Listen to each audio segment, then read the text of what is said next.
प्रदर्शन करते थे, अपनी बातों को कहने की कोशिश करते थे। दिल्ली पुलिस की तरफ से उस पूरी जगह को खाली कर दिया गया है। जो भी टेंट था, सामान था, उन सभी सामानों को, टेंट को एक ट्रक में रख कर यहाँ से विदा कर दिया है। पूरी जगह को खाली कर दिया है। Khap Panchayat leaders backed wrestlers calling for a women's Mahapanchayat outside the new parliament. They were, however, stopped by cops.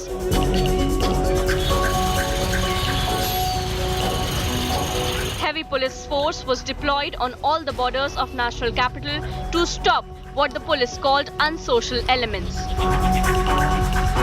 जो इनको डायरेक्शंस जो है फोर्स को ये है कि जो पब्लिक है उसको इनकन्वीनियंस नहीं होना चाहिए, ट्रैफिक जो है वो स्मूथ रहना चाहिए, लेकिन बस एक ही चीज़ इंश्योर करनी है कि जो अनसोशल एलिमेंट्स हैं, जो अनरूली एलिमेंट्स हैं जो आइडेंटिफाई कर रखे हैं, वो जो है बॉर्डर्स क्रॉस करके दिल्ली ना पहुंच पाए। Supporting the wrestlers, the ruling Aam Aadmi Party refused the request of the Delhi police to convert MCD school into a temporary jail. Congress too backed the wrestlers, slamming the Modi government. The Grand Old Party demanded action against Wrestling Federation chief. बेटियों का बलात्कारी उस सदन में मौजूद था, उसका सम्मान हो रहा था, और इस देश की बेटियों के ऊपर पुलिस टूट पड़ी थी। इनके छातियों पे मेडल रहता है, इनकी पीठ से वो पटकनी देती हैं। उन छातियों पर आज बूट थे, पीठ पर डंडे थे, और पुलिस उनको ऐसे खींच रही थी कि कोई वो दुर्दांत आतंकवादी हो। It has been over a month since a group of wrestlers started their protest against the BJP MP and Wrestling Federation chief Brij Bhushan Singh. With Nitin Srivastav and Shreya Chatterjee, Bureau Report, India Today. BJP, meanwhile, is planning a nationwide outreach, and that is because Prime Minister Narendra Modi's government is completing 9 years, 2 successive terms. That completes on 30th May. Of course, this is a very crucial year. Prime Minister Modi and the party will want a rerun in 2024 as well. And therefore, with that, the BJP, to mark this occasion, will be going ahead as a mass outreach campaign. What are they planning? Chief ministers of the BJP-ruled states, along with union ministers in those states where there is no BJP government, they will all be holding a press conference on the achievements of Modi government in 9 years. They will do it about 50 rallies all across the country between 30th May, that's tomorrow, to June 30th, which is a month-long period. Prime Minister himself will lead the charge and address some of these rallies, at least about 6 of them. The Reach Out campaign will be inaugurated on 31st May through a mega rally by Prime Minister Modi himself in Rajasthan's Ajmer. Meanwhile, there is a direct attack that has come on the government by the opposition. Congress party says they will also hold 35 press conferences across India starting today in order to prove that some of the promises by BJP and Modi government have not been fulfilled. The Congress, remember, also released a document attacking the government at the centre titled "No Sawal, No Saal." 9 years, 9 questions. So India is now a country which believes in its own strength. Even if it believed earlier, there was no recognition for it. So there can immediately be voices from opposition parties saying, oh, what, 2014 only onwards that you have belief in yourself? No. Belief and recognition. I appeal to you all at this juncture. The data is there before you. You can always test it. But unless we understand that leadership matters. Narendra Modi ji हमारे देश के प्रधानमंत्री बने। 9 साल बाद आज Congress party प्रधानमंत्री जी से 9 सवाल पूछ रहे हैं। ये सवाल राहुल गांधी जी ने भारत जोड़ो यात्रा के समय पहले उठाया था। हम चाहते हैं कि इन 9 सवालों पर प्रधानमंत्री अपनी चुप्पी तोड़े। पहले मोदी जी की सरकार से 9 सवाल पूछे जाएंगे। वो सवाल हमारे सवाल नहीं है, वो देश की जनता के सवाल हैं जो हम उन प्रेस कॉन्फ्रेंसेस के माध्यम से पूछना चाहते हैं। मोदी जी, आप सवाल पूछने की बजाय, विपक्ष को पर सवाल पूछने के बजाय आप सवालों का जवाब दीजिए, पिछले 9 साल में जो आपने वायदे किए थे वो पूरे क्यों नहीं हुए? प्राइम मिनिस्टर, आपसे बड़ा कोई एक्टर नहीं है। आप जो 9 साल से पिक्चर बना रहे हैं ना, वो सब लोग देख के खाली खुश हो रहे, मगर जब ये पिक्चर खत्म होगी तब इस देश के लोगों को ख्याल आएगा, अरे ये पिक्चर थी, रियलिटी नहीं थी। Let's bring in Aishwarya Paliwal for the latest on what is the strategy of the BJP. Good morning, Aishwarya. So there is going to be clearly for the next 1 month, we're likely to see a lot of BJP rallies. Even union ministers will be addressing press conferences. What is the significance, do you think, of this specific arrangement? Why do they think press conferences or rallies is the way to go to spread the message about the Modi government? Well, Pooja, one of the things that the BJP has been doing is to make sure that all the schemes that they have worked upon, the people who have benefited from all those schemes, those things really need to come to the fore. And that's the reason why we are seeing all the top ministers, be it the Finance Minister Nirmala Sitharaman, the Defence Minister Rajnath Singh, or even if we talk about the Aviation Minister Jyotiradittya Scindia, they all have been given the task to make sure that they go out and spread the good work that has been done by the Bharatiya Janata Party and the Prime Minister over the past 9 years, the schemes that have transformed the lives, and all those schemes which are in the pipeline, the things that will take place over the next 6 to 8 months, those things also need to be told to need to be told out. And that's the reason why we are seeing this massive drive by the BJP, and also all the people have been asked to go back to their hometowns and make sure that people understand the work that has been done by the government. Pooja. All right, please keep tracking all the latest that's coming in from what exactly is going to be the strategy. How are they going to reach the masses, specifically starting from Rajasthan? Very interesting because Rajasthan is slated for elections this year. Let's now bring you news from the northeastern state of Manipur. Amit Shah, Home Minister, is set to visit the state today, but this is when fresh violence has been reported from the northeastern state. The situation not looking good because we are being told that in several parts of Manipur, fresh violence has been erupted after alleged Kuki militants carrying arms and ammunition set houses and cars on fire in Serau and Sugnu areas. An angry mob stormed also into BJP MLA K. Raghumani's residence. Manipur Chief Minister N. Biren Singh on Sunday said that around 33 terrorists or more have been killed by the armed forces during retaliatory and defensive operations. He's also mentioned that Kuki militants allegedly are behind the recent attack of burning the houses. Sir Amit Shah ji is coming to Manipur for the 3 days. So we request and appeal to him to take the necessary steps and action as early as possible in his journey, because this is not a time to negotiate and this is not a time to talk about the peace, because if this action is not taken to the earliest, the Manipur will vanish. There have been disturbed areas in Manipur. There's AFSPA also in place. But what happened in Churchandpur has now spread to the rest of the state as well. I want to bring in Indrajit Kundu, my colleague, for the latest on that, about the perspective on what's happening in Manipur. Good morning, Indrajit. When we talk of Manipur and specifically this incident, it actually started after that march, the violence that started in the border area of Churchandpur. Allegations by Meiteis that the Kukis were attacking them and they had weapons with them, and the Meiteis also, there was this whole ethnic issue that was brought into play, and the Hill and Valley. What are you picking up about the latest development? And also, this is the time when Home Minister Amit Shah himself is going to Manipur to take stock of situation. Well, Pooja, tensions erupted in Manipur from the first week of May. It was about May 3rd, 4th is when this incident started taking place. It's been 3 weeks now, and yet the situation is far from, under control. And in that backdrop, Home Minister Amit Shah will be visiting Manipur today. He is scheduled to visit Manipur today. In fact, the Chief of Armed Staff is also there in Manipur, and he took stock of the situation and spoke to central forces there. At this point in time, the Chief Minister yesterday held a press conference and said that the Manipur commandos, police commandos, have started an assault against underground insurgent groups, and a lot of them have been neutralized. But that has triggered a fresh controversy with, some of the minority tribal groups alleging that this is a direct assault on them, and in the garb of, fighting the insurgents, their villages are being, assaulted.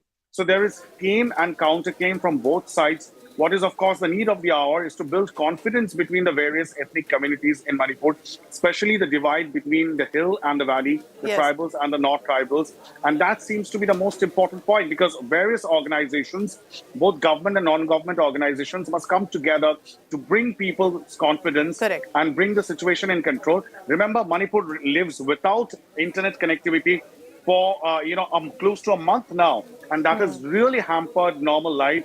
Examinations, students, people who are working and require internet, they have not been given internet.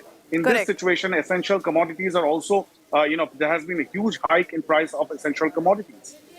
Please keep tracking all the latest on that. So there are ethnic tensions right now. There are a lot of claims and counter-claims. The government says Kuki militants have been killed, but there are many within the Kukis who are saying that their villages are being burned down in the name of attacking the insurgents. And the state also borders Myanmar, and therefore that is a lot of issue that has come into play as well. But Indrajit will be tracking the latest. There are situation tense, not just specifically in Imphal and other areas, but in the border areas as well. Home Minister Amit Shah will be taking stock of the situation.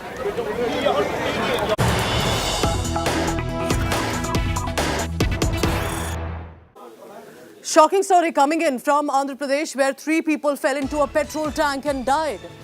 This shocker coming in with regard to what unfolded in the national highway in the Raichoti town of Annamaya district. The 3 people fell down, died accidentally while they were cleaning the petrol tank at the Bashir Khan petrol pump, which is located on the highway.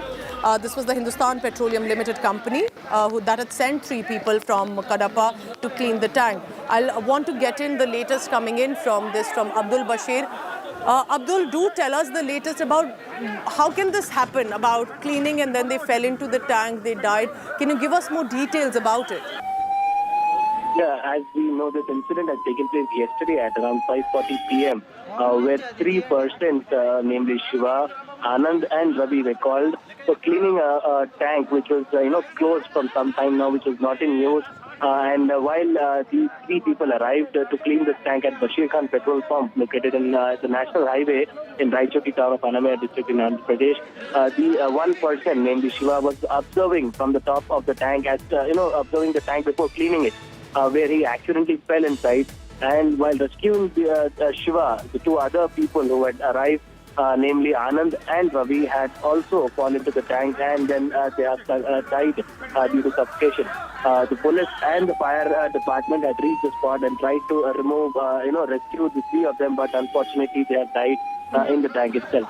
The police has registered a case and investigation is going on in this incident. All right, thank you so much for now on this, but to keep tracking the latest. And remember, 3 people died after they fell into a petrol tank that they were cleaning. They had been sent by the company, but it just looks like an absolutely freak accident that's led to the loss of life of 3 people.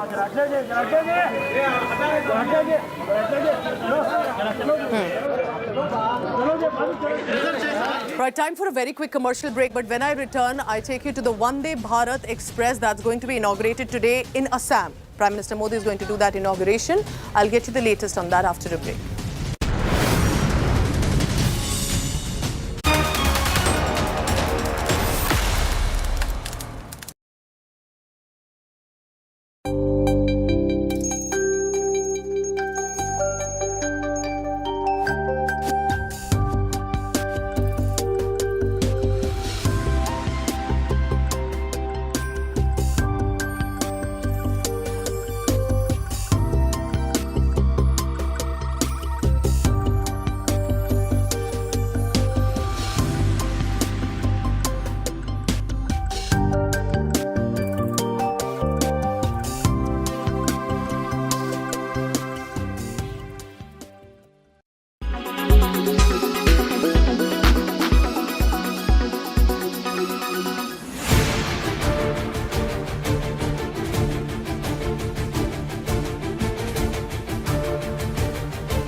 Why does this happen? Let me tell you the science behind it.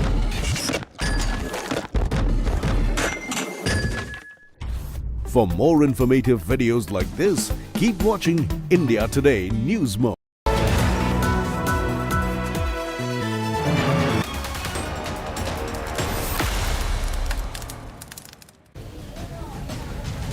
Let's take a look at all the big headlines that are coming in from across the country.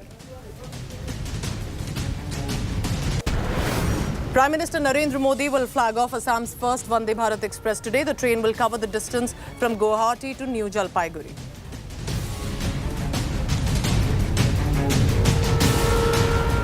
Delhi Chief Minister Arvind Kejriwal met Aam Aadmi Party leader and former Minister Satyendra Jain at a hospital where he is being treated for a head injury. He has been granted interim bail for 6 weeks after he suffered a head injury in a fall in a prison lavatory.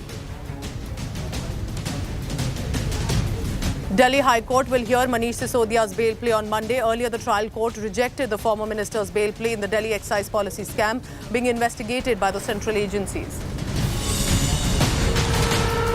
Delhi High Court will hear NI's appeal seeking the death penalty for Kashmiri secessionist leader and former terrorist Yasin Malik in a 2016 terror funding case. Earlier, NI had sought death penalty for Yasin Malik before the trial court, but the same was rejected. By-elections for 2 Uttar Pradesh Legislative Council seats to begin. The first vacancy arose due to the death of MLC Bamari Lal, and another seat became vacant after MLC Lakshman Prasad Acharya's resignation.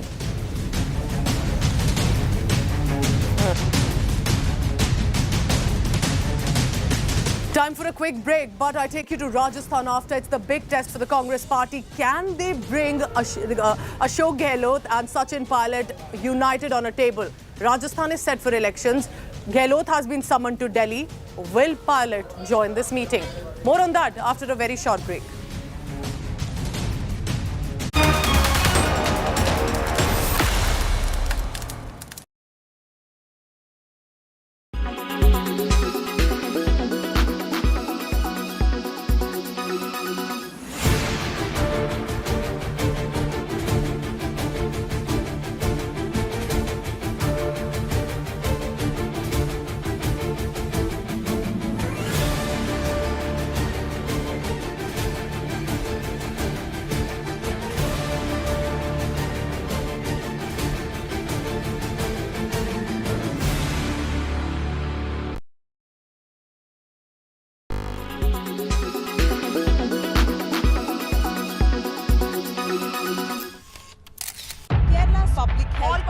Traveling from different parts. Armed with facts, Looking at political back. she takes the news by its horns. Do you think the future of these students are not hampered?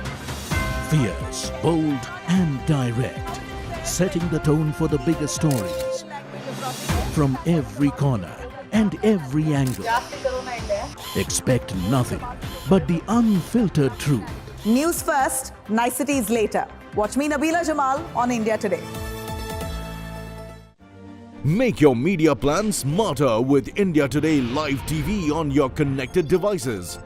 Amplify your brand with 100 million smart internet viewers. To advertise, mail us at sales@aajtak.com.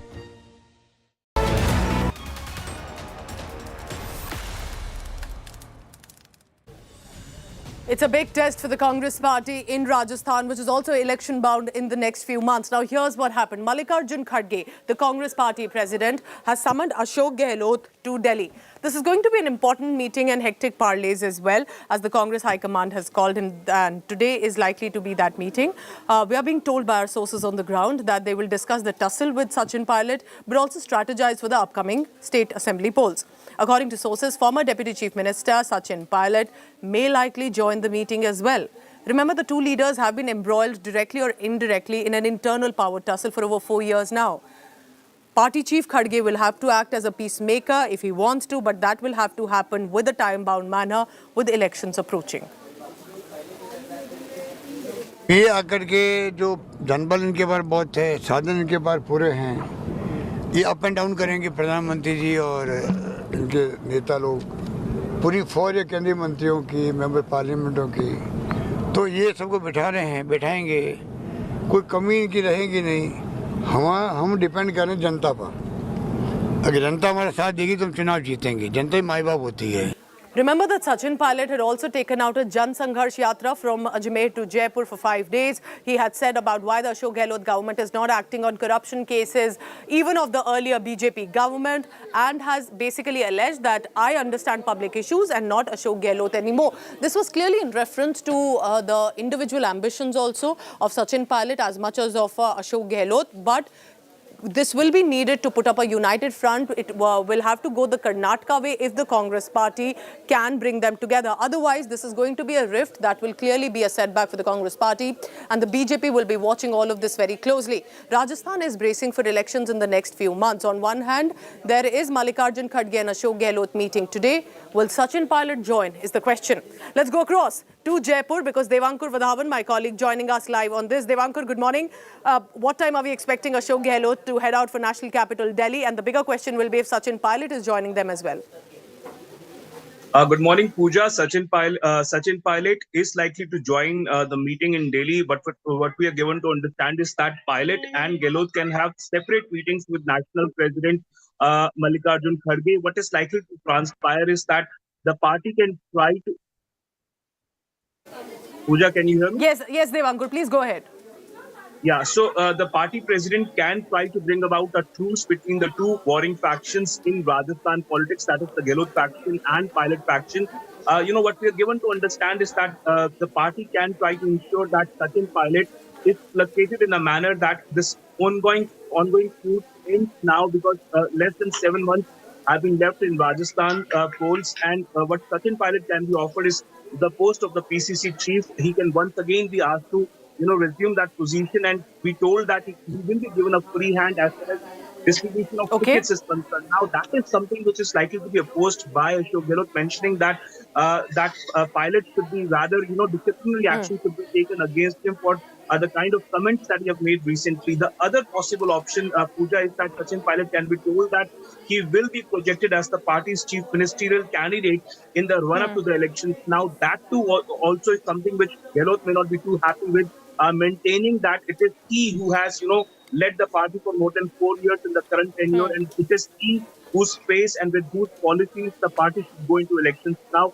what happens is something which, time will tell, but clearly it seems that the party is keen on ensuring that both the leaders are kept within the party fold, and that tracking the latest, because as and when Ashok Gehlot leaves, of course, all eyes will be on what kind of a meeting is that. Is it going to be about ending the rift? Is it about ticket distribution? If it is about tickets, Sachin Pilot will want to be in one of these meetings, and it's going to be very crucial how that follows. It's going to be an important Monday for the Congress party. We'll be tracking the latest on that. Thank you very much for now. Devankur Vadhavan from Jaipur.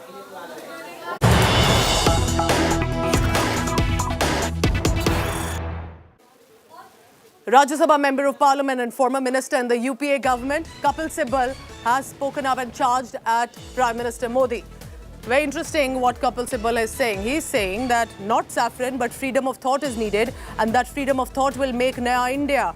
Saffron, of course, remember the opposition has been outraging over how there were some Adinams of Tamil Nadu, the priests that were there, and they've said not saffron but freedom of thought will be needed to make this a Naya India. Kapil Sibal, who's a Rajya Sabha Member of Parliament, who will be using this Parliament premises at least over after some days, even though the Congress party chose to boycott and protest against this inauguration. This is what Kapil Sibal has said. I want to go across to Rahul Gautam for the latest. He closely tracks the Congress party. Rahul, good morning. So Kapil Sibal has now spoken after many days, interestingly, and has charged at Prime Minister Modi to say no saffron but freedom of thought is needed. Can you tell us more about it? Good morning, Pooja. Yes, you actually pointed out that Kapil Sibal, who is now a nominated member, from Samajwadi Party, in fact, now he is saying that how that not brick and mortar, in fact, the idea and aspiration should be the basis, for the foundations of this parliament. In fact, he also tweeted that I would want a parliament where where ideas would flourish, and not a parliament which is saffron, factious and intolerant. Basically, obviously, he's also hinting at the same, same argument that how the government has turned this important, auspicious day and linked it with religion and culture only to gain, political mileage. And therefore, you have now Mr. Kapil Sibal also putting out a tweet that he would want a parliament where ideas would flourish. It seems that the entire opposition, the almost Samajwadi Party, also joined the boycott call, and in fact, Mr. Kapil Sibal also didn't attend the ceremony. It seems the opposition is trying to create a narrative that how the Modi government has used this important day, on a momentous day. And Rahul, wouldn't it be better if these opposition netas use this parliament premises, attend the sessions, and that's where they raise the questions with the government, charge of the government if they want to, but at the parliament, because that's why we've elected them, nominated them, they need to be there. There have to be more hours of attendance by all parliamentarians, and that perhaps will be the best use of this new parliament building. Rahul, thank you very much for now. Remember, all this outrage and political showdown is about the new parliament premises that has been inaugurated by Prime Minister Modi barely 24 hours ago. And it's been full-on reactions one after another. But in many ways, it's also a new beautiful dawn. It is a parliament where these members will be able to now discuss, debate, raise issues of the public. And this is going to be imperative of how it can be used further for the country as a democracy. Take a look at this report of the inauguration. Modern amenities, modern facilities, a new parliament building.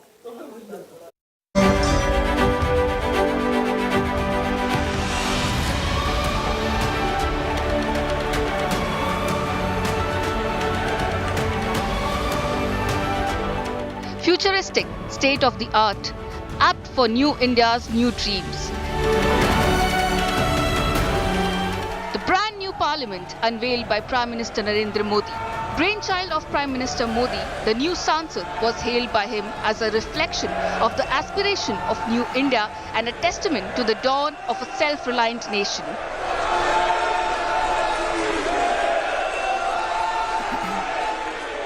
ये नया भवन आत्मनिर्भर भारत के सूर्योदय का साक्षी बनेगा।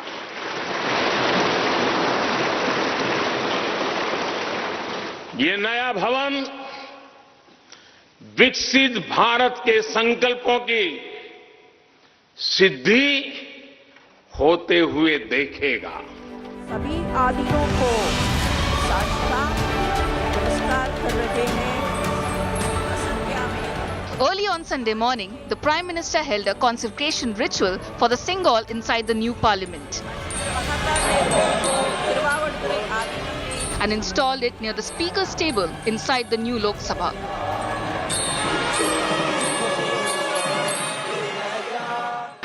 महान चोल साम्राज्य में सेंगोल को कर्तव्य पथ का, सेवा पथ का, राष्ट्र पथ का प्रतीक माना जाता था। The historic event was attended by former President Ramnath Kovind, Chief Minister Jagan Mohan Reddy, Yogi Adityanath, Eknath Shinde and nephew Rio. Apart from foreign envoys, parliamentarians and people from different walks of life. Modi said, as India surges ahead, the new parliament will also contribute to the world's progress. ये सिर्फ एक भवन नहीं है, ये 140 करोड़ भारतवासियों की आकांक्षाओं और सपनों का प्रतिबिंब है। ये विश्व को भारत के दृढ़ संकल्प का संदेश देता हमारे लोकतंत्र का मंदिर है। राष्ट्रपति भारत गणतंत्र संदेश। Rajya Sabha Deputy Chairman Harivansh read out messages from President Draupadi Murmu and Vice President Jagdeep Dhankar. स्वर्णाक्षरों में दर्ज रहेगा। मेरी हार्दिक शुभकामना है कि नवनिर्मित संसद भवन भारतीय लोकतंत्र की महान परंपराओं और आदर्शों के अनुरूप नए प्रतिमान स्थापित करे। The Congress and 19 opposition parties boycotted the unveiling of the parliament. The opposition alleged Modi unveiling the parliament is an insult to the president. BJP accuses the opposition bloc of being blinded by hate against Modi. Despite the political war, the unveiling of the new parliament comes as the biggest day of Indian democracy. With Rahul Gautam and Maushmi Singh in Delhi, Bureau Report, India Today. But Amit, this highlight of the inauguration was the big moment of the Sengal that was installed near the Lok Sabha Speaker's chair, and it was by 21 Dharmapuram Adhinam seers from Chennai who then had given this Sengal to Prime Minister Narendra Modi. It was a big moment. It was about rituals, ceremonies, but it was also in many ways taking and understanding the country's rituals, its traditions, which appear to have been left in some museum for many decades. Take a look at this report. Shankar पार्वतीभ्यां Ganga तरंग रमणीय जटाकलापं गौरी निरंतर विभूषित वामभागं. The holy Sengal finding its pride of place in Lok Sabha. With Vedic chants, puja and havan, with Prime Minister Narendra Modi participating himself. भोलाभं भूमिपुत्र सकल गुणयुतां वाग्विभूतिं च सौम्यः सौभाग्यं देवमन्त्रे रिपुभय शमनं भार्गवः शौर्यमार्किः. On Sunday, India witnessed the historic return of the Sengal to the seat of power, this time Lok Sabha.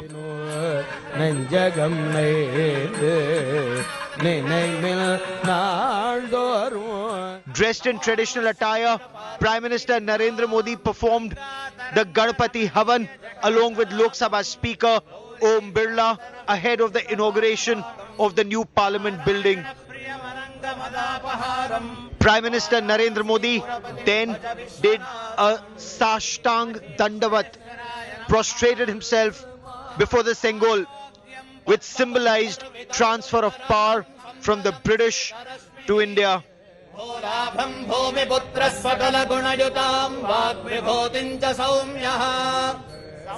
Priests of Shaivite Mutts, Adhinams from Tamil Nadu, the original owners of the Sengal, presented the Dharma Dand to Prime Minister Narendra Modi after the rituals.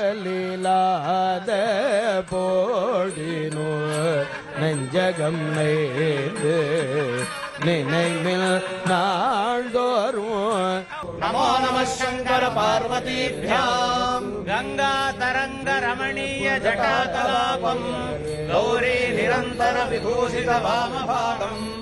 The 5 feet long, 2-inch wide spectre was later installed near the Lok Sabha Speaker's chair in the new Parliament House by Prime Minister Narendra Modi. The Prime Minister also sought the blessings of the 21 Adhinams from Tamil Nadu who presented him the Sengal.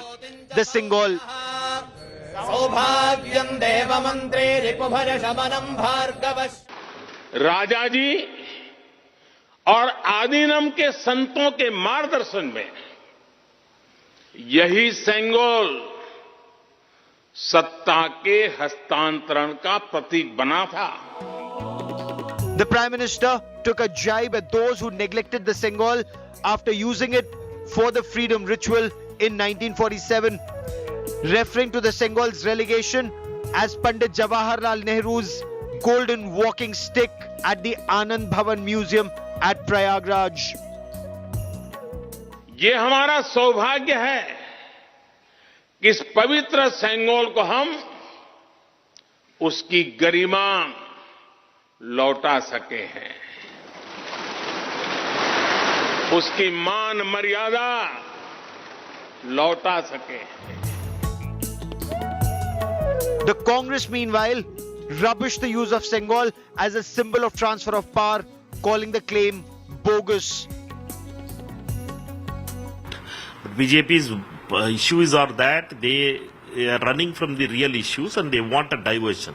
After the Karnataka defeat, they wanted a diversion and therefore they are mingling with all this kind of dates on a one day and making it into a different tune they want.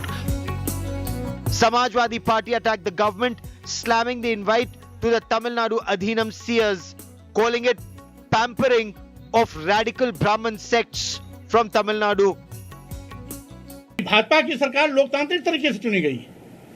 वर्तमान में भारत लोकतांत्रिक गणराज्य है। लोकतंत्र में राजतंत्र के प्रतीक का आवश्यकता कहां से आ गई? इसका मतलब है भारतीय जनता पार्टी का विश्वास लोकतंत्र में नहीं है, राजतंत्र में है। इसीलिए राजतंत्र के प्रतीक राजदंड सेंगोल को खोज करके लाई है। देखिए, स्वामी प्रसाद मौर्य जी जब से चुनाव हारे हैं तब से आप देख रहे हैं कि इस तरह के कई तरह के इस तरह से गलत बयान, कभी रामायण पर, कभी श्री राम पर, मैंने इस तरह के बयान देते रहते हैं। वो चुनाव हारने के बाद जो है उनका दिमाग असंतुलित हो चुका है। इस The Sengal will now symbolize justice, righteousness and ethical governance, standing silently to witness the new parliament shaping India's future. Bureau Report, India Today. It was not the IPL Sunday that we were hoping for, but nevertheless, even though the rain played a spoil sport today, at 7 p.m. there's going to be a toss and there's going to be the IPL final. After a very short commercial break, I get you all the latest excitement. It's going to be a Monday evening where many will be glued to their screens. Gujarat Titans versus Chennai Super Kings in Ahmedabad.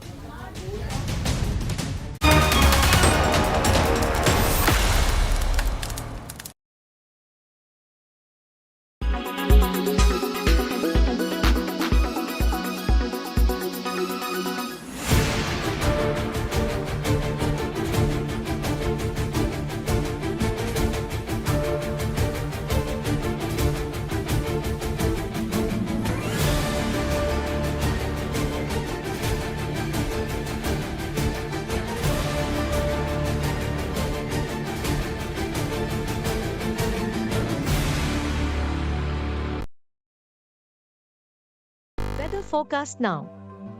Delhi, maximum 37 and minimum 24 degrees. Mumbai, maximum 31 and minimum 28 degrees. Kolkata, maximum 40 and minimum 27 degrees. Bangalore, maximum 34 and minimum 22 degrees. Chennai, maximum 34 and minimum 29 degrees. Hyderabad, maximum 37 and minimum 27 degrees.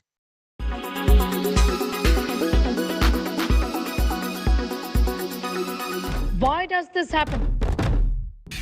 Let me tell you the science behind it.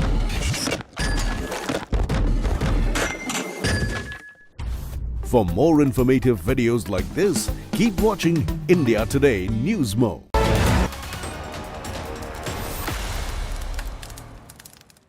It wasn't the IPL Sunday that many of us were hoping for, but nevertheless, even though the rainfall played a spoil sport, we'll have that IPL final this Monday evening. It's going to be a big moment, and there will be, of course, prayers that there is no rainfall today.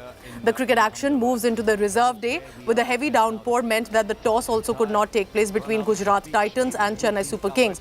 And it rained to such an extent that there were puddles in the outfield. Even though the rainfall did stop late on the night, but the umpires then made a decision that they will not be going ahead with the toss due to the wet outfield. It was at 11 p.m. when the two teams were informed that toss will now take place on Monday. Weather forecast suggests rainfall will largely stay away from Ahmedabad on Monday, and that will be a prayer for many. However, if the match gets impacted due to rainfall, a 5-over per side match will still be possible till 12:06 a.m.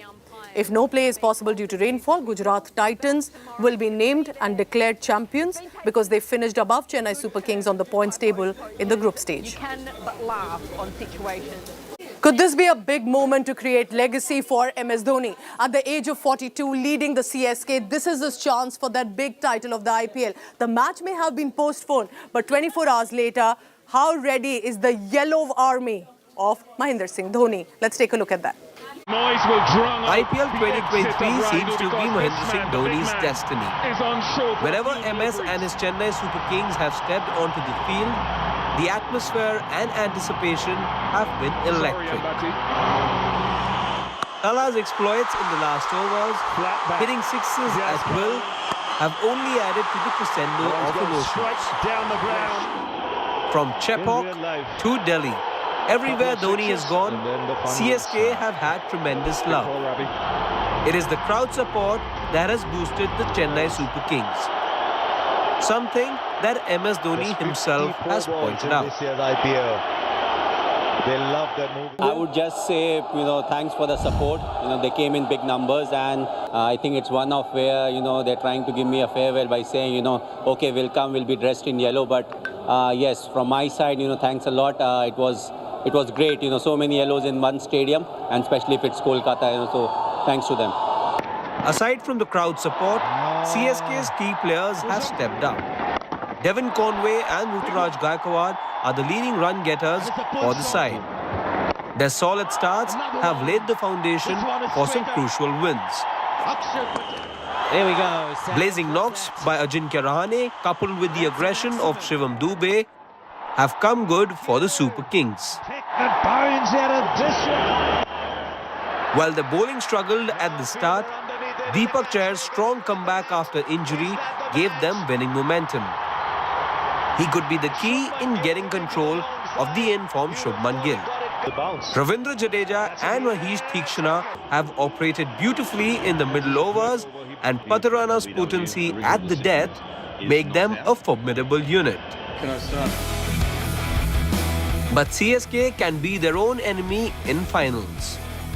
They're featured in 9 finals of the IPL so far, losing 5 and winning 4 of them since the start of the tournament.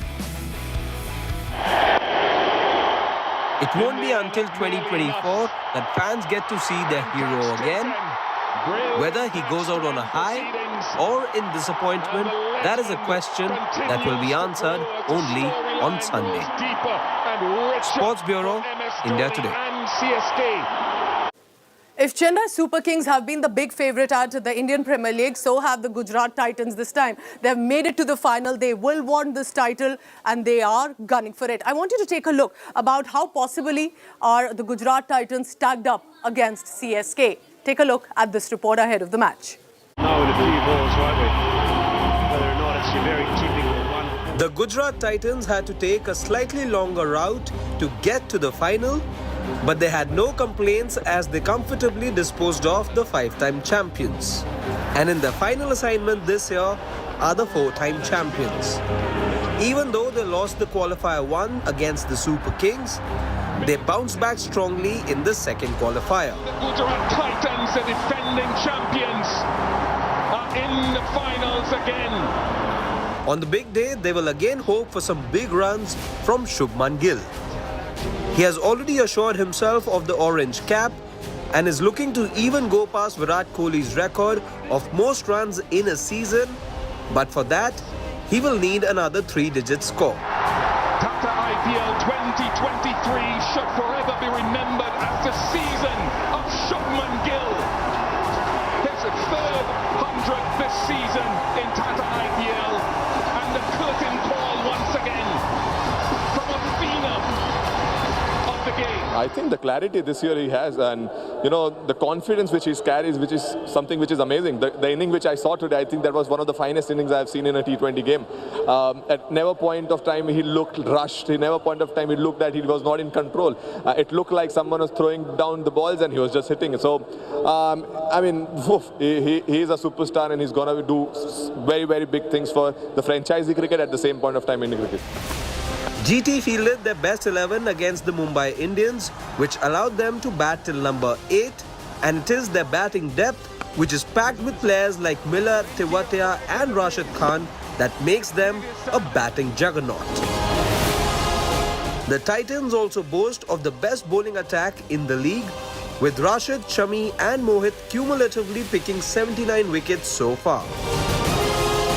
Shami in particular holds the key against the CSK openers. While Conway has fallen prey to him thrice in 3 occasions, Gaikwad has a strike rate of just 69.69 against him. Rashid Khan's ability to chip in with wickets at any stage of the game gives GT an added advantage. When things are not going the way I'm supposed to, or I like it, he's someone who kind of comes in and changes the momentum and makes sure that we keep getting that 1 or 2 wickets here. And I mean, that's the beauty. I think we have spoken enough about Rashid, but as I said, he sometimes what he does is short of words. GT have a chance to become just the third team to win back-to-back IPL titles and would have loved to do it at no other place than at the home ground. Sports Bureau, India Today. And with that, it's a wrap-up on this bulletin for now. Thank you so much for watching, but stay tuned. Right after the break, I bring you the top political stories about the Dangal that is on by the wrestlers, news coming in from Karnataka and Manipur and more. That and more after a very short break. Thank you for watching.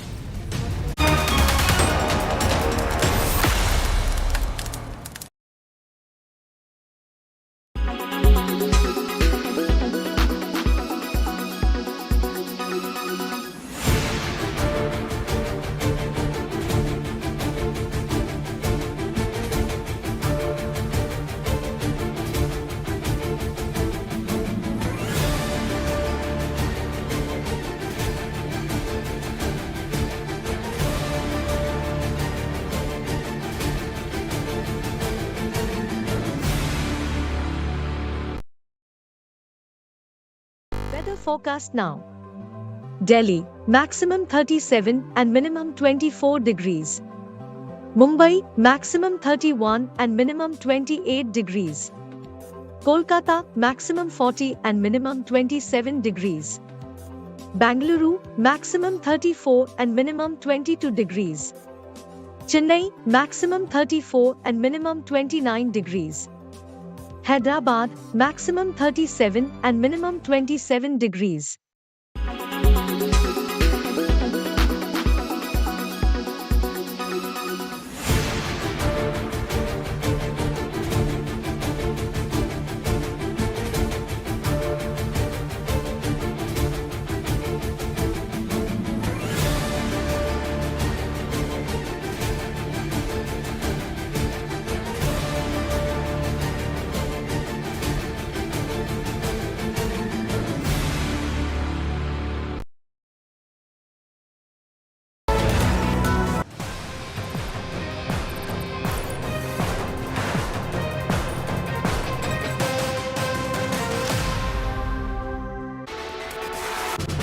Good morning and welcome to India's Agenda. I'm Pooja Shali. Let's begin first with the headlines at the top of 10.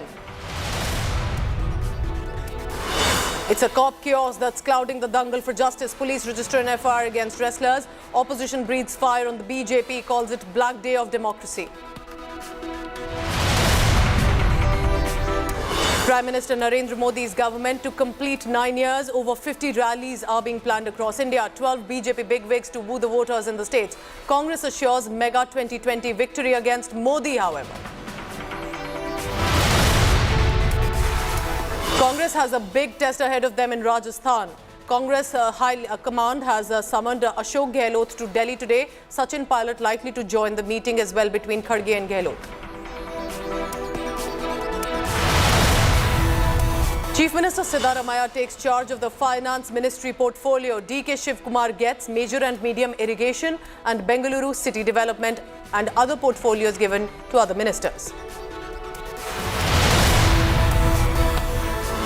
Ahead of Home Minister Amit Shah's visit, fresh violence has erupted in Manipur. Chief Minister Biren Singh says 40 terrorists killed by the security forces.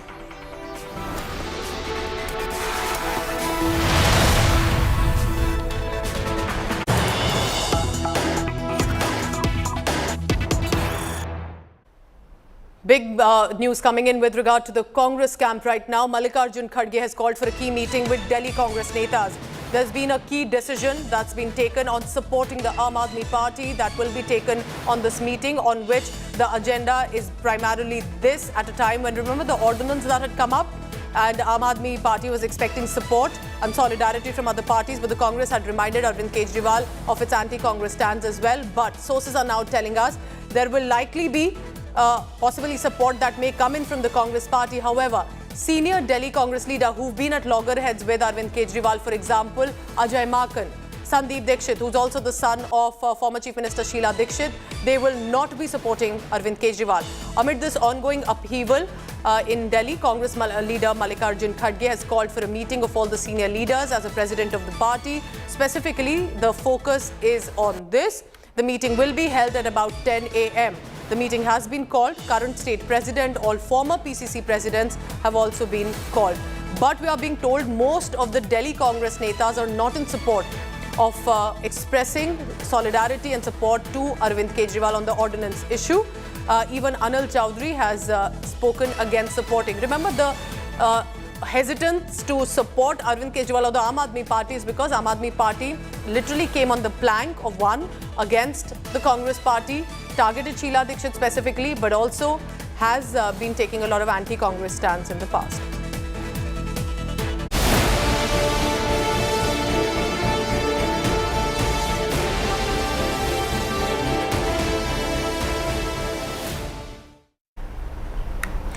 The big top story right now coming in is about the wrestlers Delhi police Dangal in the national capital. Sporting heroes Vinesh Phogat, Sakshi, Malik and Bajrang Punia, along with other protesters, have been booked with an FIR. They have been booked on charges of rioting and obstructing public servant in discharge after a scuffle with security personnel who tried to stop them from marching to the new parliament building as it was being inaugurated yesterday. Wrestlers have been demanding the Federation Chief and BJP Member of Parliament Brij Bhushan Singh's arrest.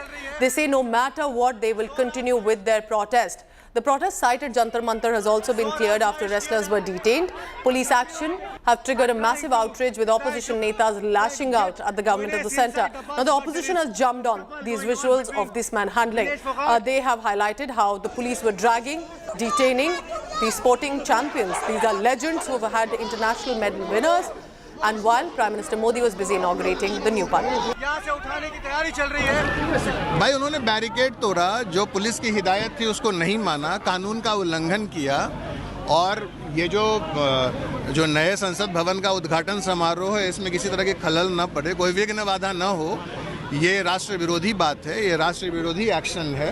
तो उसको ध्यान में रखते हुए अगर उन्होंने barricade तोड़ के और आगे बढ़ने की कोशिश की तो उनको रोक करके यहाँ से हटाया गया है और बाकी जो ड्यू लीगल प्रोसेस है, जो प्रोसीड्योर है, कानूनी तौर तरीका है, उसको अमल में लाकर हम लोगों ने, दिल्ली पुलिस ने एक्शन किया है और फर्दर अभी हम कर रहे हैं ताकि यहाँ पर पीस एंड ट्रैंक्विलिटी, जो शांति व्यवस्था है वो कायम रखे। कौन सा बैरिकेड तोड़ा है? पुलिस प्रशासन जबरदस्ती उन बैरिकेडों को हमारे पैरों में मार रही है। डीसीपी बोल रहे कि देश विरोधी हम, जो देश विरोधी जिन पे टाटा लग रहा है उसका तो आप कुछ नहीं कर रहे। हम देश विरोधी बिल्कुल भी नहीं है, हम देश विरोधी तिरंगा लेके जा रहे हैं, हम तिरंगा लेके जा रहे हैं। क्या आप पर क्या देश विरोधी का डीसीपी आरोप लगा रहे हैं? देखिए हम शांतिपूर्वक जा रहे हैं, हमने कोई हिंसा नहीं की है और साक्षी मलिक है उसको डिटेन कर दिया है, पद्मश्री भी है, ओलंपिक मेडलिस्ट कितने हमारे देश में, उनको डिटेन कर दिया गया है। किस लिए? वो आपने कौन यहाँ पर है? वो बहन बेटियों के लिए न्याय मांग रही, इसलिए उनको डिटेन कर दिया। हमें से ना तो हमें बताया कि वीडियो बना रहे बेटा, उन्होंने हमने बोला कि सिक्योरिटी के लिए एक वीडियो बनती है, 2 वीडियो बनती है, अभी बनाई है सिक्योरिटी के लिए, लेकिन चोरी से अपने पर्सनल फोन में वीडियो बना के कहीं पे सेंड करना और 7-8 वीडियोज लड़कियां किस पोजीशन में बैठी हैं, क्या कर रही हैं, वो बहुत सरासर गलत है और हमने उसका विरोध भी किया अंदर कि ये गलत है, इसका संविधान भी इजाजत नहीं देता है आपको। और उसके बाद में फिर वो हमारी ऊपर ही चढ़ाई करने लगे कि नहीं ये ऐसे होता है, हमने सिक्योरिटी के लिए बनाया है, तो ये बहुत सरासर गलत है और हमने इसको तो जिस तरह से पर्सनल वो कौन लड़की है, हमारा गर्व है, वो देश के लिए सोना जीतता है, वो सोना जैसा और सोने का लड़की है, उसका ऊपर जिस तरह पुलिस एट्रोसिटीज हुआ है, जिस तरह जो लोग प्रोटेस्ट कर रहे थे ये बुरा काम का, उसके ऊपर जिस तरह ये पुलिस अटैक हुआ है, हम लोग विरोध करते हैं। So let's go on the ground. What is the strategy of the wrestlers now if they are not even being allowed to return to Jantar Mantar, which is the protest venue? Shreya Chatterjee has been there early morning and is getting us the latest on that. Shreya, what does it look like right now for these wrestlers? They've been detained, dragged, there's an FIR against them. They're not being allowed back into Jantar Mantar. Is there any chance now that Brij Bhushan Singh continues to be defiant? Will the wrestlers end their protest? Actually, stay on with me, Shreya, because for the viewers, I want them to first listen in to what the wrestlers are saying. Sakshi Malik is speaking. Let's listen into her. घटना हुई, police आपको detain करके ले गई, क्या कुछ था पूरा? जैसा कि हम पहले दिन से बताया था और हमारे खाप पंचायत ने मैसेज दिया था कि हम 28 तारीख को महिला सम्मान महापंचायत करेंगे नए संसद के सामने। तो हमारी जो और महिलाएं थी वो जगह जगह से आ रही थी, उनको तो पहले ही उठा लिया गया पुलिस ने। महिला जो संगठन की मेन नेता थी, किसान संगठन के नेता, सबको डिटेनिंग कर लिया था। और हम जैसे पैदल मार्च हमने शुरू किया तो जंतर मंतर से 10 कदम से ही बैरिकेडिंग स्टार्ट थी, तो हमने बोला कि हमें जाने दो, क्योंकि हमारी सुनवाई वैसे भी नहीं हो रही। तो हम पैदल पैदल चल रहे थे, तो उन्होंने आगे से पुशिंग स्टार्ट कर दी कि नहीं आगे जाने देंगे। पुशिंग में फिर ऐसे ही उन्होंने जबरदस्ती हमें डिटेन करने की कोशिश की। हमने भी थोड़ा सा रोकने की कोशिश की कि हमें मत लेके जाओ, हम शांतिपूर्वक मार्च करेंगे, हमारी बात तो सुनो, हम कोई हिंसा नहीं कर रहे, हम किसी को मार भी नहीं रहे, बस जबरदस्ती घसीटा। उसमें ये थोड़ा बहुत खरोच और ये जो भी आई, फिर उन्होंने डिटेन करके बस में ले गए। वो बुराड़ी वाले उसमें लेके गए 2 घंटे लगातार ड्राइव के बाद, और मैं अकेली उस बस में थी। मैं उनको लगातार रिक्वेस्ट कर रही थी कि मैं घबराई हुई हूँ, मुझे अकेला मत छोड़ो, और जहाँ डिटेन करके लेके जा रहे हो मुझे उनके साथ तो लेके जाओ। उस बस में सिर्फ मैं अकेली महिला थी, तो उन्होंने मेरी बात नहीं सुनी। और फिर वहाँ जाके मैं बात कर रही थी घर पे, मेरे पास मेरा फ़ोन था कि मैं यहाँ पर हूँ, मुझे आ जाओ या कोई तो आ जाओ, क्योंकि मैं अकेली हूँ।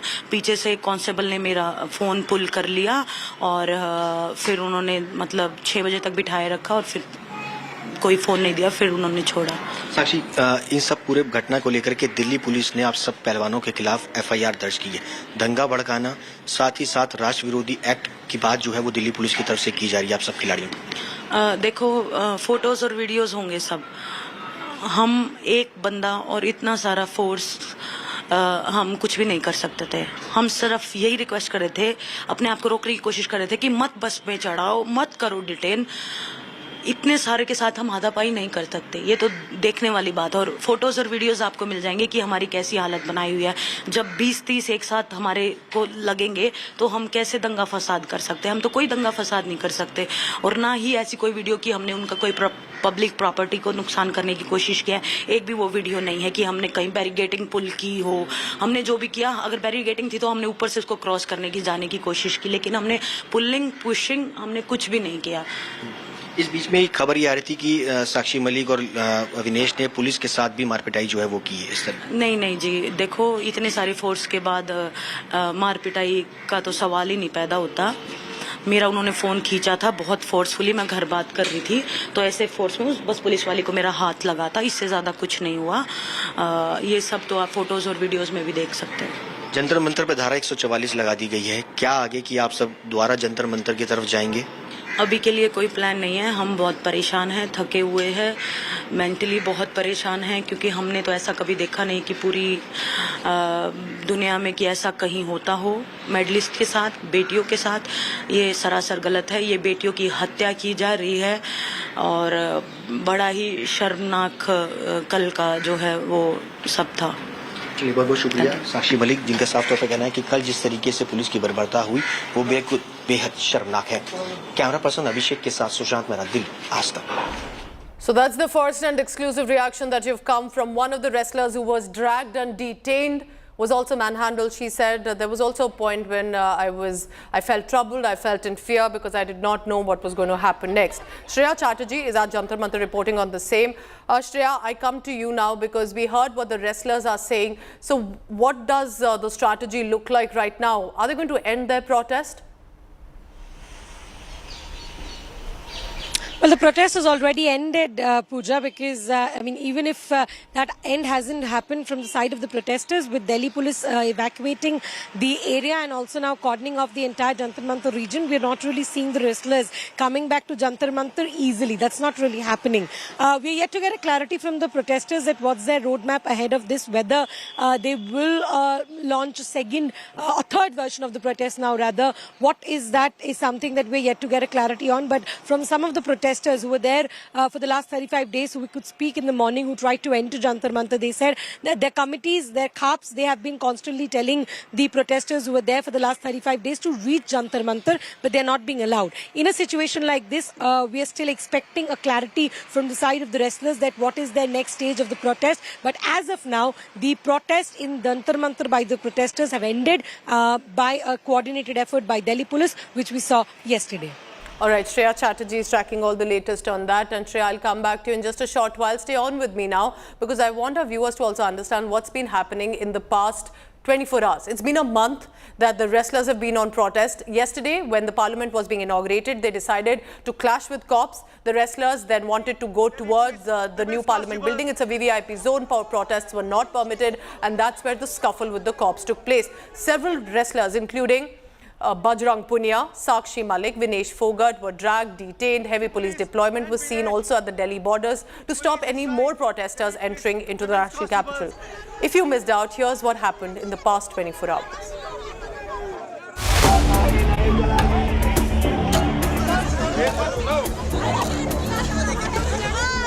Some of India's top wrestlers pinned, dragged and detained. These were the scenes that unfolded at Delhi's Jantar Mantar.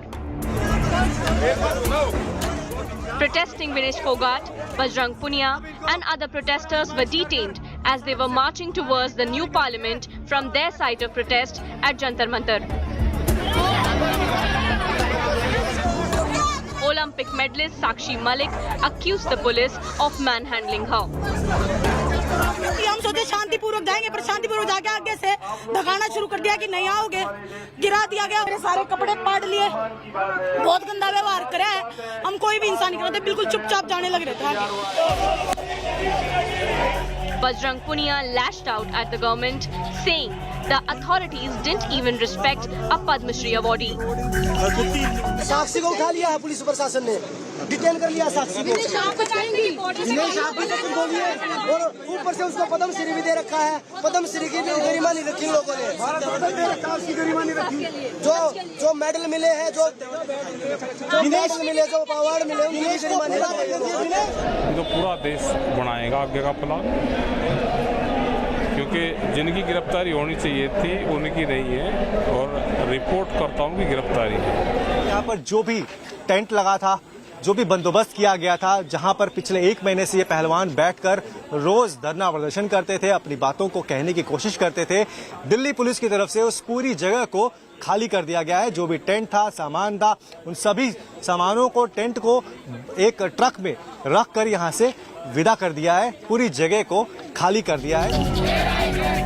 Khap Panchayat leaders backed wrestlers calling for a women's Mahapanchayat outside the new parliament. They were, however, stopped by cops.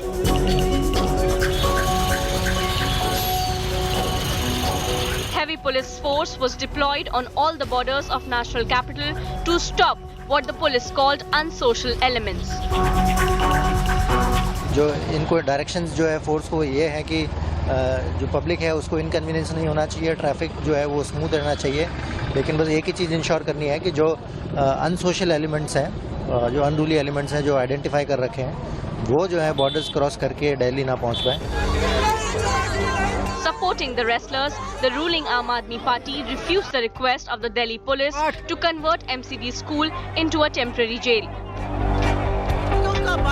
Congress too backed the wrestlers. Slamming the Modi government, the Grand Old Party demanded action against Wrestling Federation chief. बेटियों का बलात्कारी उस सदन में मौजूद था, उसका सम्मान हो रहा था, और इस देश की बेटियों के ऊपर पुलिस टूट पड़ी थी। इनके छातियों पे मेडल रहता है, इनकी पीठ से वो पटकनी देती हैं, उन छातियों पर आज बूट थे, पीठ पर डंडे थे, और पुलिस उनको ऐसे खींच रही थी कि कोई वो दुर्दांत आतंकवादी हो। It has been over a month since a group of wrestlers started their protest against the BJP MP and Wrestling Federation chief Brij Bhushan Singh. With Nitin Srivastav and Shreya Chatterjee, Bureau Report, India Today.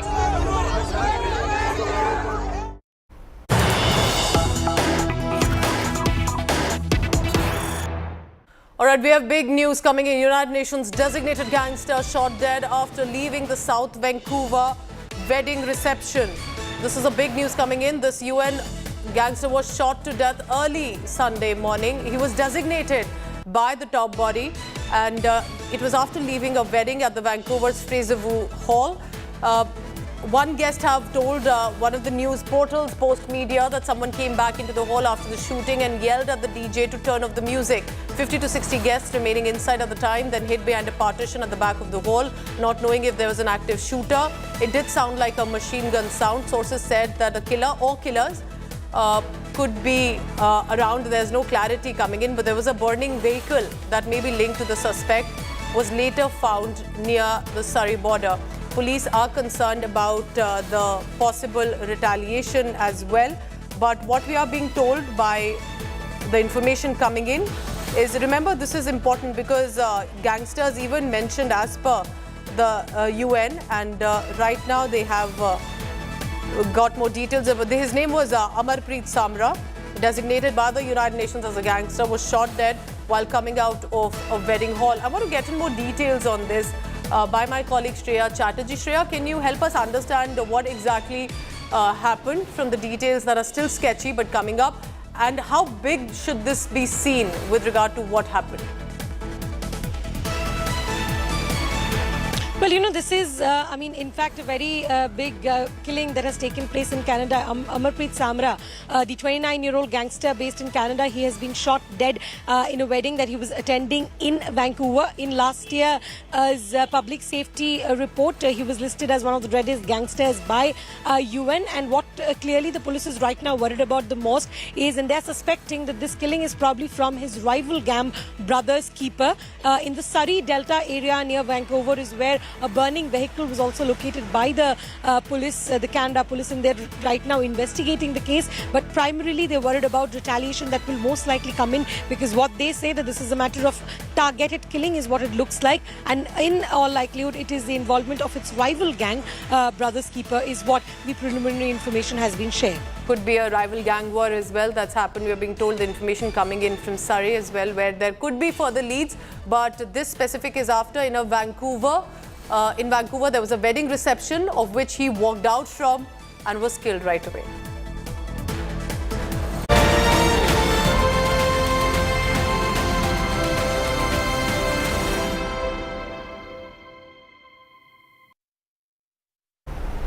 The Bharatiya Janata Party is planning a nationwide outreach. Modi government is set to complete 9 years in power and 2 successive terms on 30th May. And therefore, to mark the occasion, there's going to be an outreach, which means chief ministers of the BJP-ruled states, along with union ministers in states where there is no BJP government, will hold press conferences on the achievements of Modi government in the last 9 years. BJP is planning to hold around 50 rallies all across the country. It starts tomorrow, 30th May, and will follow and go on till about June 30th, which is about a 1-month period, of which Prime Minister will be leading a charge and addressing half a dozen rallies himself. This reach out campaign is will be inaugurated on 31st May by a rally by Prime Minister himself in Rajasthan's Ajmer. Rajasthan is interesting because that's where elections also are this year.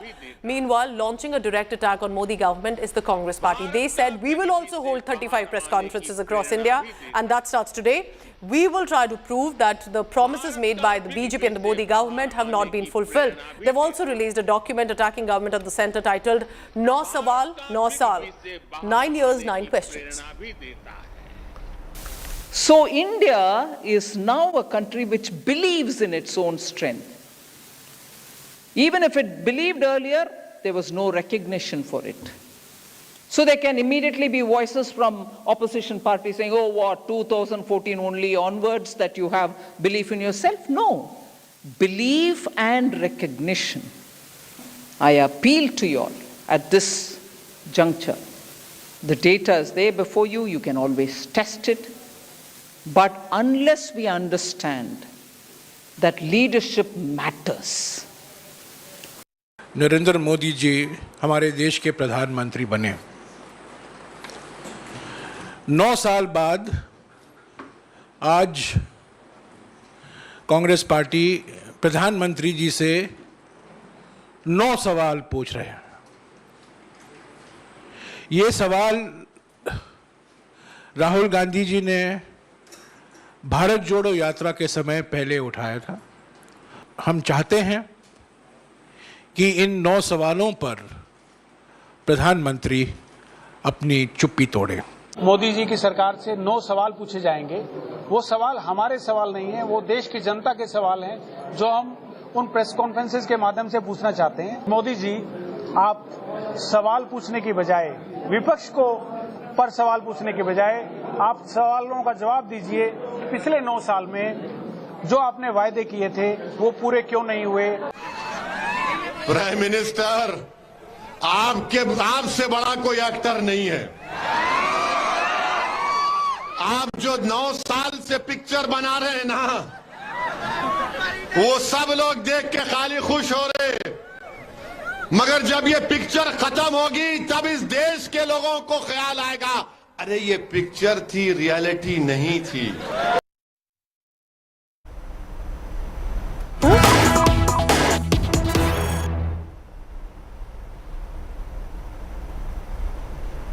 श्रेणी में इसकी 15वीं promotion होगा।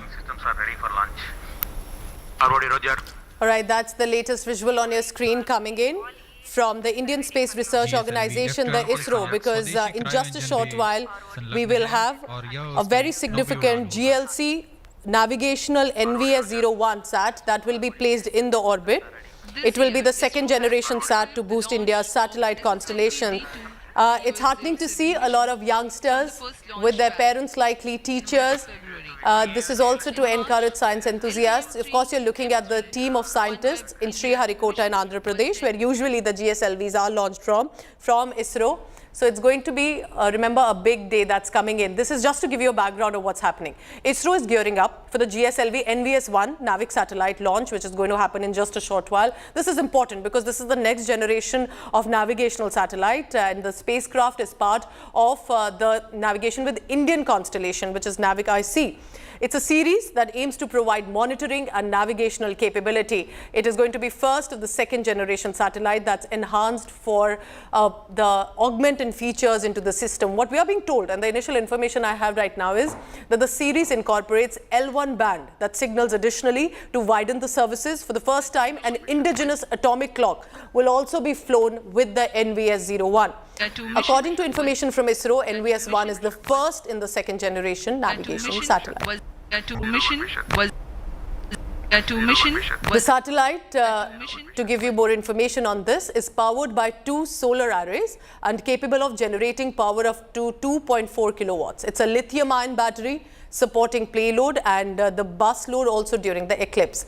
The satellite employs both passive and active thermal management. It's a unified bipropellant propulsion system, and there will be a 3-axis body stabilized zero momentum system with reaction wheels. Of course, these are very technical scientific terms, but it is also to help you understand how indigenous devices and satellites are being pushed out into the space. This will help us in navigation capabilities, in our outreach into space, and clearly, of course, sitting right now are the scientists who must have worked for months to ensure it will be a successful launch today. Let's dip in to the words coming in. सभी सहायक तथा सुरक्षा तंत्र अपेक्षानुकूल प्रदर्शन कर रहे हैं। साथ ही उपग्रह को भी पावर ऑन कर स्वास्थ्य जांच तथा बैटरी आवेशन किया जा रहा है।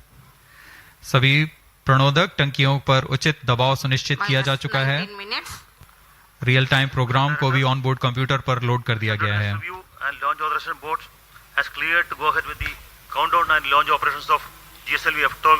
15 minutes is what I just heard is likely to be the launch. What will it help us do? This will be used in terrestrial, aerial and marine transportation. The mission is expected to last 12 years. So everyone will be hopeful that this will be a successful launch. It will be the GSLV NVS-1 Navik launch. That will be, it is a part of a series that will be launched into space. 29 May 2023. All stations to note, Mission Director has given authorization for launch. For the launch has also been given for the 2,232 kilogram spacecraft to enhance India's navigational and monitoring capabilities. 27.5 hours long that had started at 7:42 in the morning on Sunday. During the countdown, the launch vehicle systems, liquid propellant storage and servicing systems at the launch complex, and the range instrument So if you're wondering what exactly is happening right now, remember this is a navigation and Indian constellation. Its abbreviation is NAV-IC. It's a regional navigation satellite system. It's a constellation of 7 satellites in orbit that work in tandem with the ground stations and connect for coordination. This will, remember, the network will provide navigational services to both general users, strategic users, and also, of course, for specifically for the country. The onboard computer takes over, and very soon thereafter the actual launch takes place. And we'll try and cut across live when that launch takes place of the GSLV NVS-1. I'm heading into a very short break. I get you the latest on what's happening with Satyendra Jain, the former Minister of Delhi government. He's not been looking well. Delhi Chief Minister Arvind Kejriwal met Satyendra Jain in the hospital, calling him a brave man and a hero. Apart from losing a lot of weight, he also had a fall in a lavatory in the prison. We get you the latest on that after a break.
Why does this happen? Let me tell you the science behind it.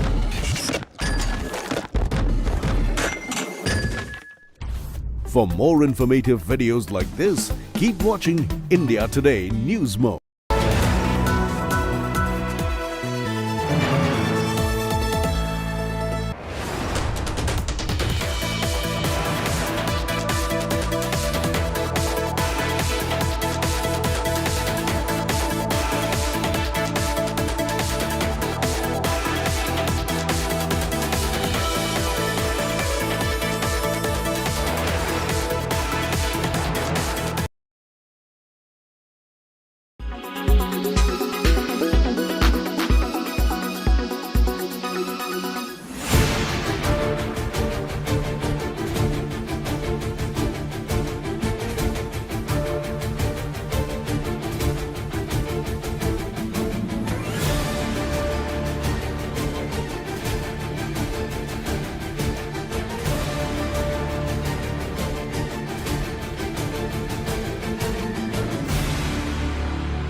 Traveling from different parts. Armed with facts, Looking at political back. she takes the news by its horns. Do you think the future of these students are not hampered? Fierce, bold and direct, setting the tone for the biggest stories. From every corner and every angle. Expect nothing but the unfiltered truth. News first, niceties later. Watch me, Nabila Jamal, on India Today. Make your media plan smarter with India Today Live TV on your connected devices. Amplify your brand with 100 million smart internet viewers. To advertise, mail us at sales@aajtak.com.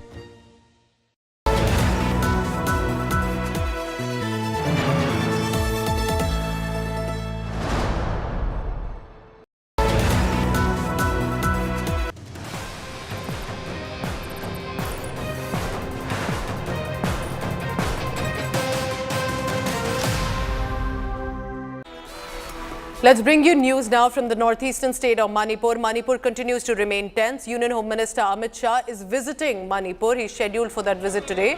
Ahead of the visit, however, fresh violence is seen and reported from several parts of the state. After alleged militants carrying weapons set many houses and cars on fire in Sirau and Sugnu areas, an angry mob also stormed into BJP MLA K. Raghumani's house. Manipur Chief Minister N. Biren Singh on Sunday claimed that around 33 terrorists have been killed by the armed forces forces during retaliatory and defensive operations. He's also mentioned that Kuki militants, according to him and the government, are behind the recent attack of arson and violence that have taken place. Mr. Amit Shah ji is coming to Manipur for the 3 days. So we request and appeal to him to take the necessary steps and action as early as possible in his journey, because this is not a time to negotiate and this is not a time to talk about the peace, because if this action is not taken to the earliest, the Manipur will vanish. Remember that for the past few months, there have been a lot of violence that has been reported and ethnic tensions that have been reported in Manipur. It appeared that there were a few days of peace and lull, but it has now again left with just ahead of Amit Shah's visit to Manipur. Now, according to the government, there have been Kuki militants that have led with arson and violence in other parts of Manipur, specifically the border areas. Remember, the violence actually started after there was a tribal march that was being taken place against the Meiteis getting the scheduled tribe status as well. Before that, there were also references to poppy cultivation, narco-terrorism that was countered by the government and led to ethnic tensions. Now, it's been going on for many weeks now. According to the government, the Kuki militants is what they are blaming, and they've said that terrorists have been killed by the armed forces as well. But you can look at how houses, residential areas are being targeted. These are ethnic tensions, and there will have to be confidence building measures that will have to put in place between the Meiteis and the Kukis specifically at a time like this. The situation is not looking good. Internet has also been curtailed for the past few days. There are also references to narco-terrorism that has come. Remember, Manipur borders Myanmar. There is an issue of infiltration, allegations of infiltration coming in from there as well. I want to bring in Indrajit Kundu on the latest on that. Indrajit, it's very disheartening to see that there is still again fresh violence, because there was a brief period of lull and it appeared that at least some sense of normalcy had retained. Are we looking at ethnic tensions again that have erupted? What are you picking up about information coming in on the ground? What is the Chief Minister saying? Because I can see that there are a lot of tempers that are running high on this. Well, the situation is extremely volatile, Pooja, on the ground. Yes, passions are running high, and therefore there is a need to, tone down the rhetoric from both sides who are involved in these clashes. As you said, that there has been long-standing, fissures between the tribals and non-tribals, something that has now come to the surface ever since, the first week of May. This was brewing since January. A lot of people on the ground are telling me, and tensions were palpable, but now that has come to the surface. As far as the security situation and law and order situation is concerned, the army and the paramilitary forces are deployed. The Manipur police is in action right now, as stated by the Chief Minister yesterday. He claimed that a lot of insurgents, and specifically he used the term Kuki terrorists, were gunned down by the Manipur police in action. That has given rise to a lot of anger once again, with a section from the minority tribals now alleging that in the garb of action against militancy and insurgency, minority Kuki tribal villages are being attacked. This is the charge that have been leveled by the other side. In this backdrop, Home Minister Amit Shah is scheduled to visit Manipur today. He is likely to be there for about 2 or 3 days. We are given to understand that he will be landing later in the day. But the situation on the ground remains volatile. Over the past 2 days, reports from the ground suggest that there have been indiscriminate firing in certain pockets of the state. And that has resulted in a caution as far as the administration is concerned. Keep tracking all the latest on that. This is a sensitive situation right now, and we'll only put out verified information right now. We have more information coming in from Manipur. Let's take a look at that.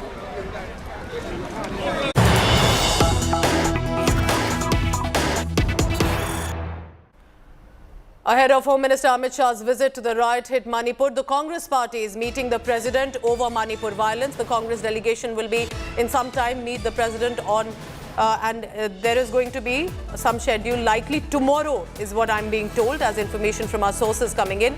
Tomorrow the Congress delegation will likely meet the president.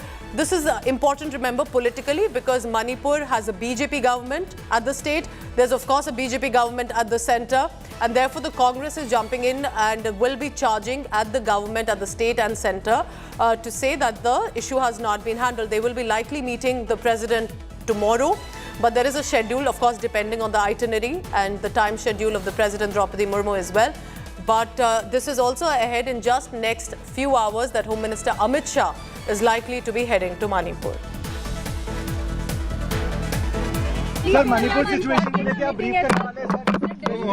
उसके लिए हम मंगलवार के दिन president of India से time पूछे हैं. हम जाकर डेलीगेशन में जाकर उनसे मिलेंगे और मिलकर उनसे ये सारी चीजें बताएंगे. Gautam has the latest on that. Rahul, of course, because there's both BJP at the state and the centre for Manipur, there's going to be a big political showdown. What are you expecting from the Congress party schedule? We can expect that a delegation would be going and meeting President Draupadi Murmu tomorrow. President Malik while speaking with media persons, said that he'll be seeking an appointment with Draupadi Murmu, and tomorrow you can expect the delegation would be apprising Draupadi Murmu about the ground situation that are prevailing in Manipur. The Congress party is saying that the government, the state government, has completely failed in terms of providing any safeguards to the citizens of Manipur, and this only shows that how there's dire need of a president's rule in the state, given the fact that law and institution has completely collapsed, and therefore you can expect that this delegation would be going tomorrow. Earlier, the Congress party had also sent a fact-checking team on the ground zero just to understand that what's really happening, and it was a 3-member commission. So you can expect that that report would also be shared with President Murmu, just to apprising her that the situation is not conducive, and that the president must intervene and impose president rule in the state. All right, Rahul Gautam with the latest of the Congress party set to visit the president. With regard to what's been unfolding in Manipur, we'll be tracking the latest coming in from the northeastern state.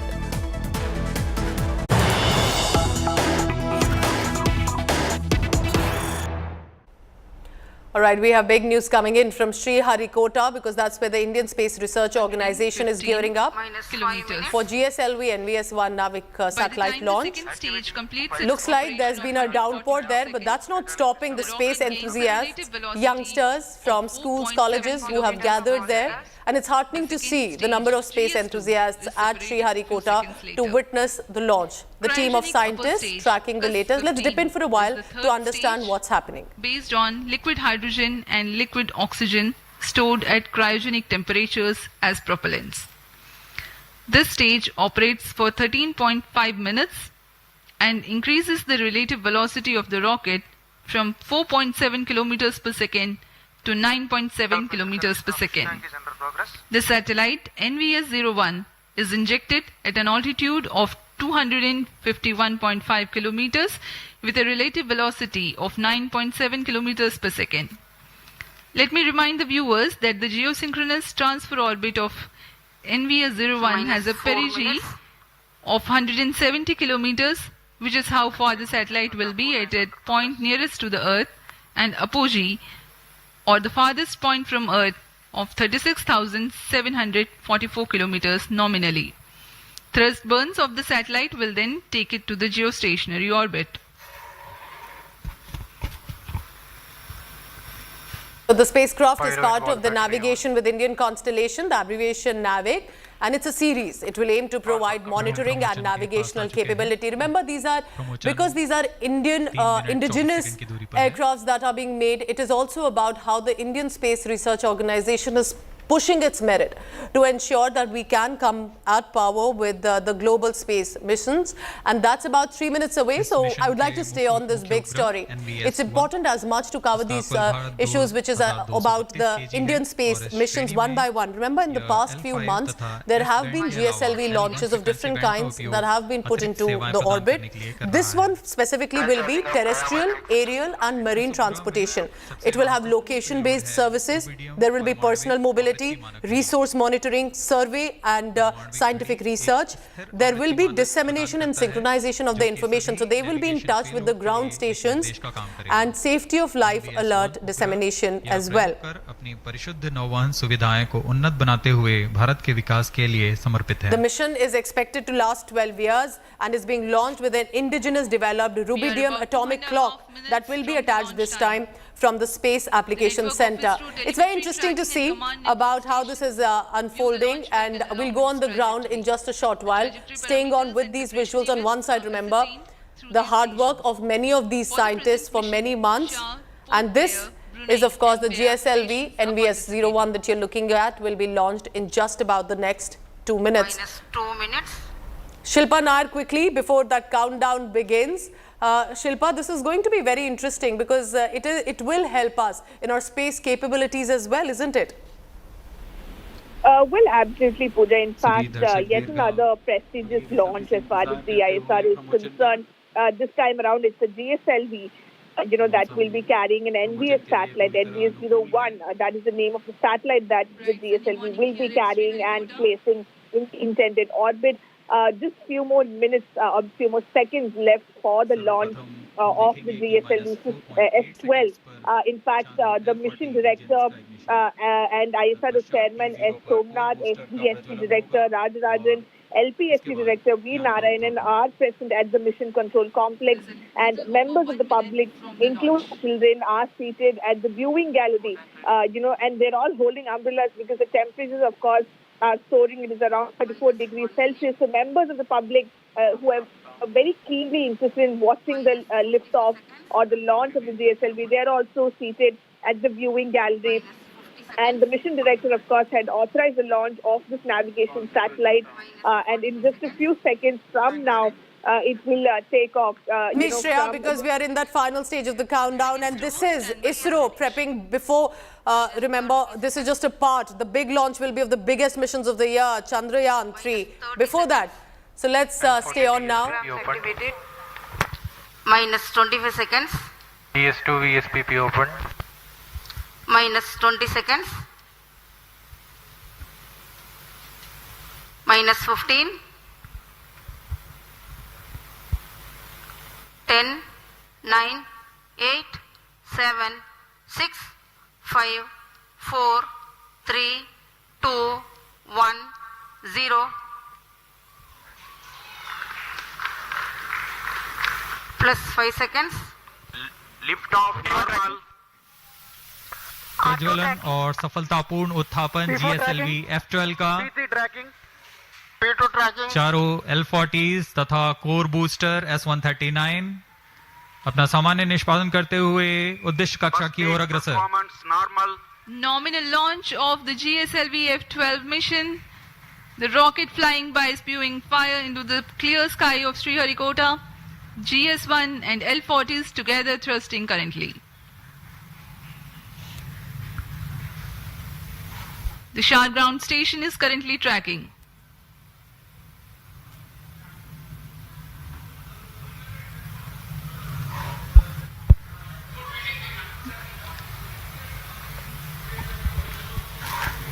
Shah 1 main auto. Shah 2 is in main auto.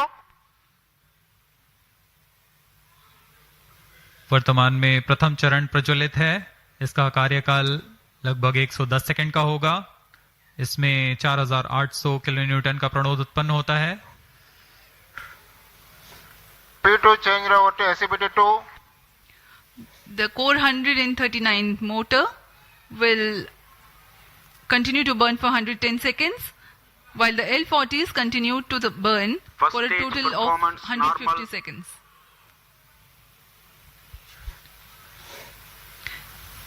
Thrust developed by the GS-1 S-139 motor is 4,815 kilonewtons, while each of the L-40s develops 762.5 kilonewtons. प्रथम चरण को cut off कर दिया गया है.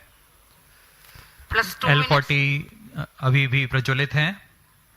This is a confirmation for the S-139 burnout. L-40s still developing thrust.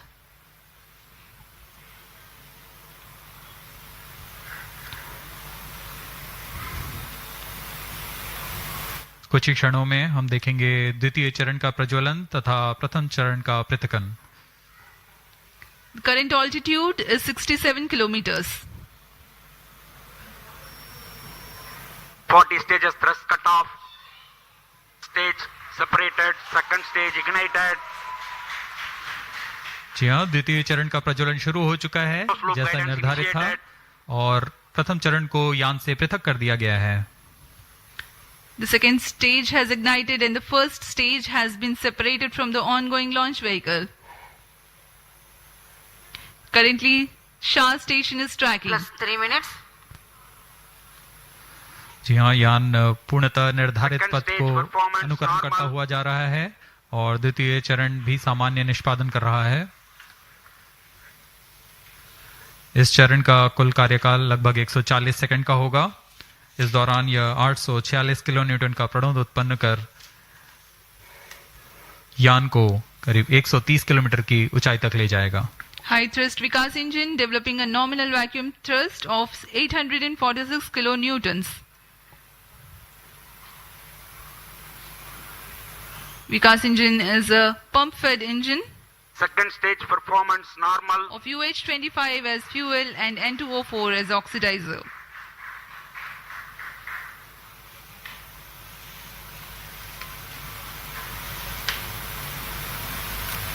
Clear sky of Srihari. Plus 4 minutes. Load fairing separated. चूंकि यान घने वातावरण से बाहर जा चुका है इसलिए ऊष्मा कवच की आवश्यकता नहीं रह गई है और इसलिए इसे यान से पृथक कर दिया गया है। Two major flight events have taken place in recent past. The initiation of closed loop guidance and the separation of payload fairing. Performance normal. Currently the vehicle is going as per the predicted trajectory. Shar and Port Blair stations currently Stage is tracking. authorized.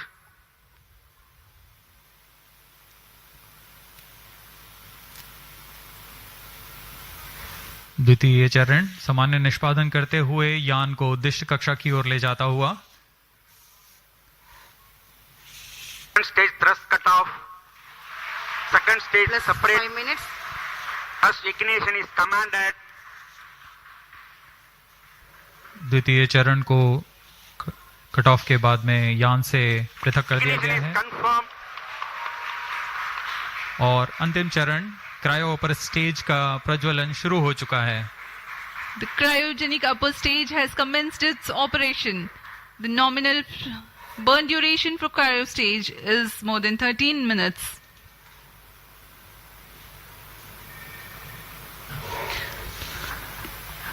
Nominal thrust of the cryogenic upper stage is 73.97 kilonewtons, while the operated thrust is 83.34 kilonewtons. The cryogenic propellants have a specific impulse of 453.5 seconds. तृतीय चरण जिसे हम cryo upper stage के नाम से जानते हैं यह बहुत ही जटिल इंजन होता है, इसलिए यहाँ काफी तालियों के साथ गड़गड़ाहट हम सुन सकते हैं जब तृतीय चरण का प्रज्वलन शुरू हुआ। कोई भी त्रुटि की कोई गुंजाइश नहीं होती है अंतरिक्ष मिशन में। जैसा कि आपको बताया गया यह मिशन पूर्वी दिशा का मिशन है, इसलिए हमारे ग्राउंड स्टेशन शार तथा पोर्ट ब्लेयर स्थित भू स्टेशन इसे ट्रैक कर रहे हैं। तृतीय चरण का निष्पादन सामान्य और यान अपनी उद्दिष्ट कक्षा की ओर बढ़ता हुआ जा रहा है। अब हम प्रमोशन से 405 सेकंड की दूरी पर आ चुके हैं। ऊंचाई 145 किलोमीटर तथा सापेक्ष गति 5 किलोमीटर प्रति second.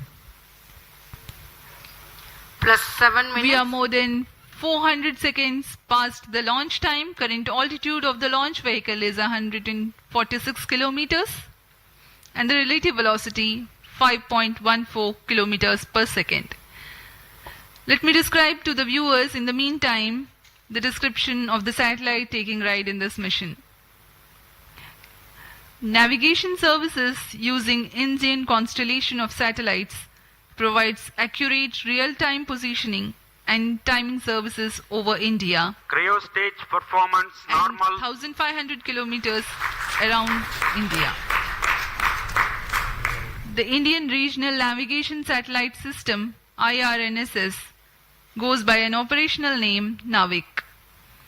The launch of IRNSS 1A took place in July 2013, and with the launch of IRNSS 1I in April 2018, the constellation of Navik with first generation of satellites, that is 3 Remember, it's not just about the launch that you're looking at, it's about different phases as well, and that also need to be tracked closely till it is in the orbit, and that's why the scientists are constantly updating about the mission and about different phases of the launch here on.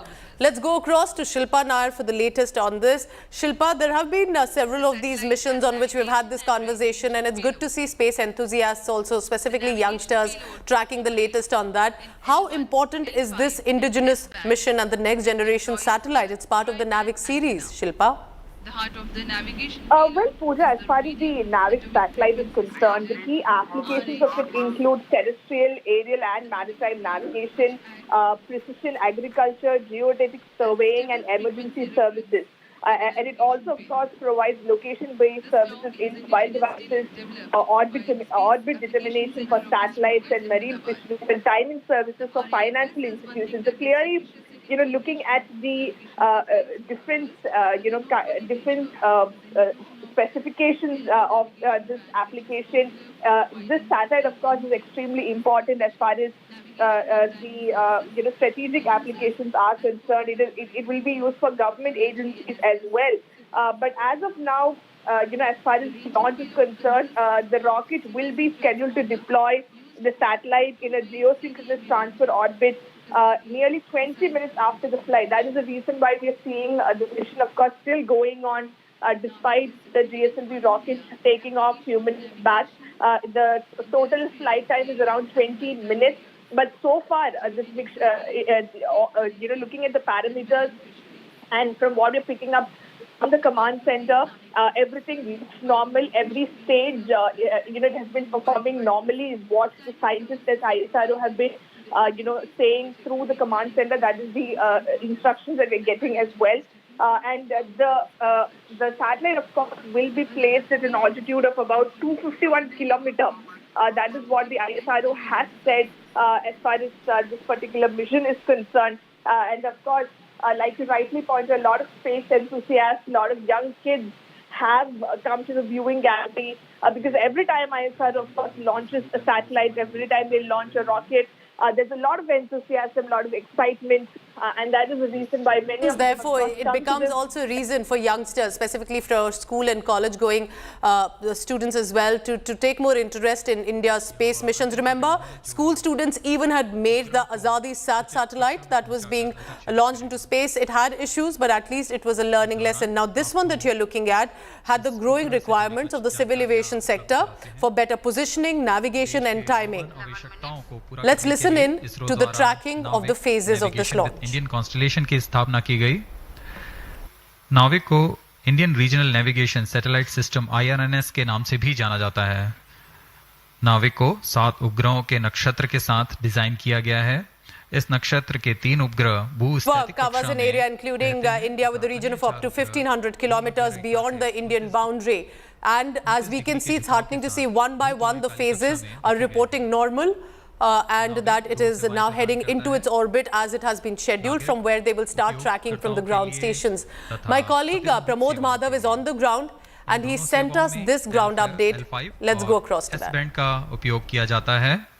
नौवहन के coverage में भारत और उसके सीमाओं से लगे 1500 kilometre के Yet another important launch for ISRO, and behind us you could see the GSLV F-12 launch anytime. It will be going up the sky with a trail of smoke behind it, and this is a 3-stage rocket behind us that you see over there, and it is carrying a payload of 2,232 kilograms, and this is an important aspect because this rocket is carrying the second generation navigation satellite for India, and it is called as NBS-1. An important aspect of this satellite that is being launched currently is that's the boom you hear currently from the rocket launch, and this particular satellite has something called as rubidium atomic clock, which is of very, very important significance because this satellite will be used for positioning, navigation and timing, all that are important aspects for a navigation satellite. And this rubidium clock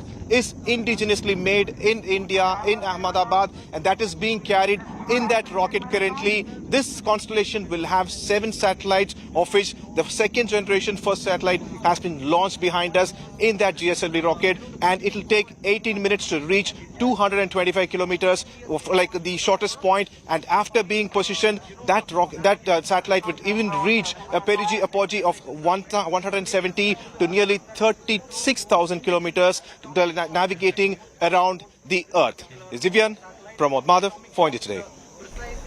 So that is Pramod Madhav right on the ground reporting that historic moment, just one of many India space missions. And this, remember, is just ahead of eventually the launch of the biggest mission, that will be the Chandrayaan 3. I'm leaving you with these visuals and wishing ISRO and our scientists all the very best for several future missions as well. 6, 5, 4, 3, 2, 1, 0. Plus 5 seconds. Lift off normal. प्रज्वलन और सफलतापूर्ण उत्थापन GS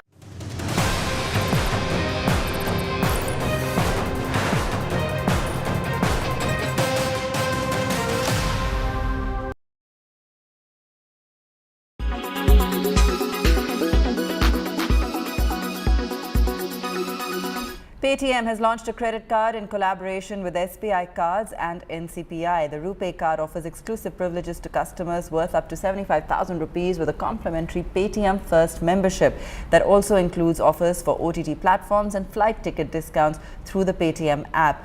Cardholders will also receive a 2% cashback on all purchases on the app and a 1% cashback on spends elsewhere.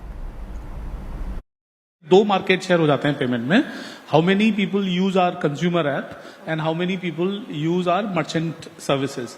Merchant services, we dominate in this country. More number of merchant take payment using Paytm technology than any other, if you will. On issuing side, I think we've stayed focused on select customer base, and we are continuously growing. Our public listed company होने का advantage है. You're seeing our numbers quarter on quarter and user on user. We are committed to grow. What we are not chasing is a sort of vanity number, if you will. What we are chasing is a good customer base, and we are focused on monetization as you've seen it. So we are consciously bothering about which kind of customers to acquire, which means that market share wise it may not be material, but on a revenue market share it is significantly material.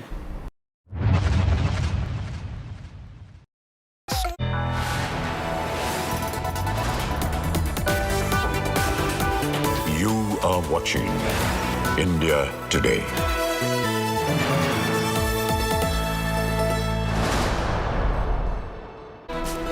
Good morning and welcome. Thank you for tuning in. I'm Pooja Shali. Let's take you through first the headlines of this bulletin. India's landmark satellite launch. ISRO launches second generation navigation sat launched to boost Indian GPS system. प्रज्वलन और सफलतापूर्ण उत्थापन GSLV F12 का चारों L40s तथा core booster S139 अपना सामान्य निष्पादन करते हुए. Cop kiosk clouds Dangal for justice. Police registers an FIR against the wrestlers. Opposition breathing fire on the BJP and the government at centre. Calls it a black day of democracy.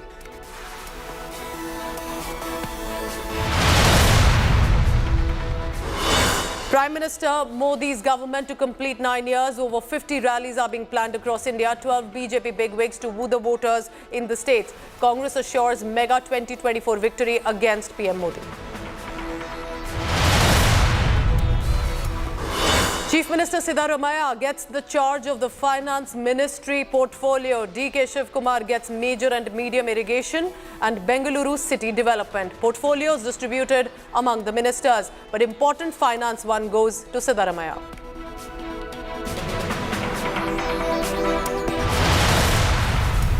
Ahead of Home Minister Amit Shah's visit to Manipur, fresh violence is being reported from the northeastern state.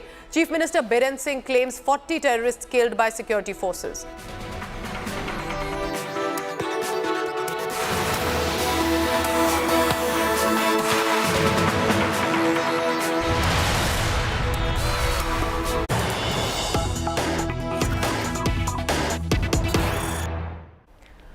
All right, big breaking news coming in. The hearing is on the NIA plea for death penalty for former terrorist Yasin Malik. The NIA has told the court that Yasin Malik is behind the killing of the 4 Air Force personnel, Air Force senior officers in fact. Incriminating material including documents and electronic devices were seized from him. This is big news coming in. Remember, this is the Delhi High Court that's hearing the National Investigations plea seeking a death penalty for Kashmiri secessionist leader who's been a former terrorist as well, associated with the Jammu Kashmir Liberation Front, the JKLF terror group. Yasin Malik was convicted in a terror funding case a few years ago and sentenced to life imprisonment. Kanu Sardar, legal correspondent, joins us for the latest on that. Kanu, go ahead. What are we hearing from the hearing that just started from the court? Yes, Pooja, the hearing is underway. When we speak, Solicitor General of India, Tushar Mehta, is appearing for the National Investigating Agency before the High Court and has told that, how Yasin Malik was deeply involved in all the terrorist activities in Jammu and Kashmir, how he was responsible for kidnapping Ruqayya Saeed at one point of time, and how the kidnapping of 4 personals, how he was involved in the murder of 4 Air Force personnel and everything. And the NIA is stressing in their plea that since Yasin Malik has pleaded guilty, and that is the main reason why he was given a life sentence by a trial court, should not become a precedent for other cases. So NIA is saying that since he has pleaded, that doesn't make his charges less. That is why the NIA has filed an appeal and seeking for a death penalty in the case. This is a very important point that you're telling us. Stay on with me, Kanu Sardar, because what the Solicitor General has said, that you get your training from Pakistan, you indulge in all these activities, and then you plead guilty, and then you be in jail, and then you claim that you should be let go. That does not stand. And the charge sheet also says he's pleaded guilty. This was with regard to the Indian Air Force officers, remember, who had died in the line of duty, who were killed, and the accusations coming directly on Yasin Malik on that. This is a big moment, remember, very important hearing. Kanu, do tell us about it, because the focus in some ways has been over the whole issue of death penalty for Yasin Malik. Mehbooba Mufti had said that shouldn't happen. There are many, specifically from the Kashmiri Pandit community, that have also supported the death penalty. So there are different reactions coming in from that. What are you hearing about the hearing right now, as and when more details are coming in, Kanu? Pooja, the hearing is still underway, but what is NIA has said that a message should not go amongst the people who indulges in these kind of activities, that by pleading guilty you can escape your charges. So in this case, the trial court though was convinced that he has committed lot of things, and he has been convicted under several charges in UAPA, but still the death penalty was not given, only on the basis that since he has pleaded guilty. So this is the main contention which has been raised by the Solicitor General before the High Court, that it should not become a precedent, so that the message should not go down in the line that if you plead guilty, even if you commit an offence and if you plead guilty, your punishment can be lessened. So it is basically on these grounds the arguments are being made right now. The issue, remember, has been on the terror funding charges, isn't it? Because yes, he has been a known former terrorist. He was associated with the Jammu and Kashmir Liberation Front. I remember he was part of not only inciting violence, he had then later claimed to become a Gandhian of sorts, but his activities are very well known. But how important is this hearing right now? Is this primarily about the terror funding issues, or is this going beyond that as well? No, the hearing is right now going, the Solicitor General is explaining the conduct of Yasin Malik over the years. Okay. They have cited that how the JKLF then came into existence in 1974, then what was the role that Yasin Malik used to play, and how ISI was active in the whole terrorist activity in the Jammu and Kashmir. So the arguments are being made around this right now. So Kanu Sarda is tracking all the latest. I want to add here, what's happening in the court is not just about the terror funding or the Indian Air Force personnel killing, but Yasin Malik has also been accused of abducting Rubaya Saeed. Remember, she was the daughter of the then Home Minister Mufti Mohammad Saeed, sister of Mehbooba Mufti, and it had eventually, because of that abduction, she was rescued. But it had led to the release of major big known terrorists who were involved later in 26/11 Mumbai terror attacks mastermind. So this must be remembered of the sort of involvement that Yasin Malik was in with regard to Jammu and Kashmir specifically. Thank you so much, Kanu Sarda, for the latest.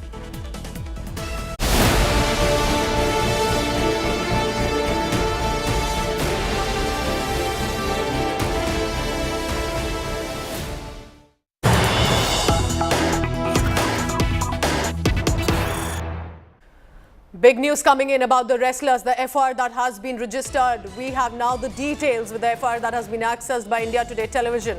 The FIR has been against 12 individuals, including Sakshi Malik, Vinesh Phogat and Bajrang Punia. The FIR mentions that Delhi police has alerted that their protest can hamper national prestige, that the Delhi police officer on duty, one of the head constables, lodged a complaint that he and other officials were heckled by protesters.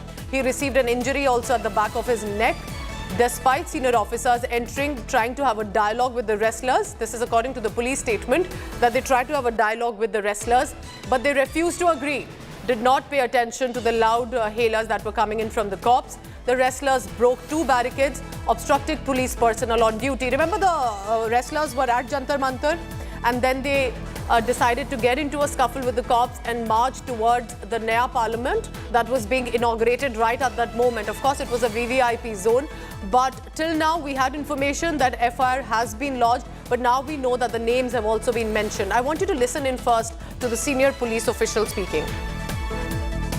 इनके खिलाफ जो भी legal action होना है वह नई Delhi district ले रही है, क्योंकि ये हमारे लिए बहुत गलत है कि वो वाला दिन और वो वाला समय जब हमारी सिक्योरिटी एजेंसीज हमारे नए पार्लियामेंट के उद्घाटन में बिजी थी, तब इन्होंने ये सब करने की कोशिश की है, जिसकी उनको कोई परमिशन नहीं थी.